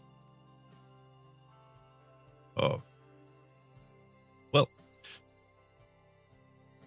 It's similar to what we found in the soul eating house. Though so we have no idea what to expect then. Magic can be anything, right? Yes, and also while checking what they looked in my laptop, most of the key phrases they were looking for involved magic. It was also almost like they were less interested in vampires and more in what I know about magic. You said there were bookcases as well. I guess I did. And light. Were they regular lights or? No. Like the kind of floodlights, outside prisons, right? They seemed like high-intensity floodlights. Like when one activated for a little bit, it felt incredibly intensive. It's almost felt like they were trying to fight against vampires. That's what I thought as well, based on your description. It's almost like they were trying to fight against. But the guy we met in the tunnels was definitely a vampire. Could this be magic users working at vampires? And alternatively, it's vampires who use magic and they want to keep other vampires out. But bars on windows and heavy shit. locks, it almost sounds like people don't want others to enter, and they know creatures who can enter. Magic using vampires? That sounds extremely dangerous. Extremely difficult to deal with. Right. But it almost does sound like they don't want light-sensitive individuals to go in, or they want to make sure that if someone tries to sneak on them in the night, then they are very much illuminated. Would Victor know if powdery stuff on windowsills and stuff like that, like salt and shit, that would be a deterrent to vampires, or at least slow them down? I'm going to say you probably ask Peter, like, what did it look like? Did it like this or that? It looked like a mix of salt and something else. Give me an occult check to see if you happen to know. However, vampires a little bit elusive, so DC 8. Yeah, they're elusive, but then vampires are the first thing that kind of woke Victor up to this, so... But yeah, DC 8, because it's a pretty... Okay, still 2 successes. You are aware of no interaction between salt and vampires. Okay. Like, as far as you know, this is not a thing. Maybe if you put it in a shotgun and fire it at them. Well, salt won't keep vampires out, as far as I know. Yeah, but I don't really interact. In my ghost hunting equipment, I actually have some salt. So is it against ghosts then? Could I don't know anything about that. The guy was being an asshole to a ghost, so. Also, that is an interesting point. They do, at least that one guy who we dealt with was wandering around the Shanghai tunnels where the ghosts are. Now, could be the ghost can't leave it, but in the chance that they could, and if these are vampires we're dealing with, or anything that lives for a very long time, I would imagine the ghost would bear grudges against them. So if they are cases like Samuel, who could move around, though he was ultimately anchored to certain points, maybe these are more deterrents against spectral invaders. But yeah, he will try and research the sigils as well. That's fine. But it will take an amount of time, obviously, not doing it while you're in the car. So. Yeah. Well, I can't drive it. So I imagine I just waited at home. Does light work against ghosts? I don't know. I don't think so. I mean, Samuel could move in the bright daylight in his raven form. Or when possessing a raven, so... Well, I'm not uncomfortable in sunlight or in daylight, but those lights, they were pretty uncomfortable already. Well, yeah. It almost sounds... I mean, the only thing I can think of is vampires, or they really want to make sure that you are visible if you try and sneak in. Like, it really sounded like it's someone who doesn't want people entering. Well, yeah, lots of countermeasures. I mean, he does live in Portland. And like the message that we found, or that was written in my notebook, and he shows the revealed message that was revealed based on the pen pressure of another message. They are expecting us. They were expecting us to find this place. So all of that could be safety measures against us.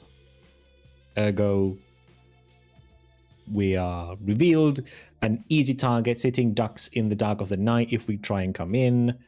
I don't know if they're expecting powers, any means of going invisible. I don't know if hunters can do that even, but yeah, it could also just be strengthened measures against us. I mean, who knows? Maybe that salt carries some sort of. You said it's a mixture of salt and something else. Maybe it's a powder that is easily ignitable once you go inside in certain conditions. So, sure, it seems like salt, that's not much, but then it's magnesium powder or something, and they lob a fireball at you if they are magic users, and you go up in flames, something like that. This is all completely possible, but I think that the new information should be taken and thought about for next time. Yeah. You know, with the rest of the team. Yeah. Fireballs? But yeah.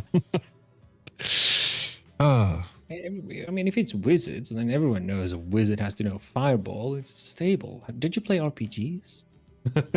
No?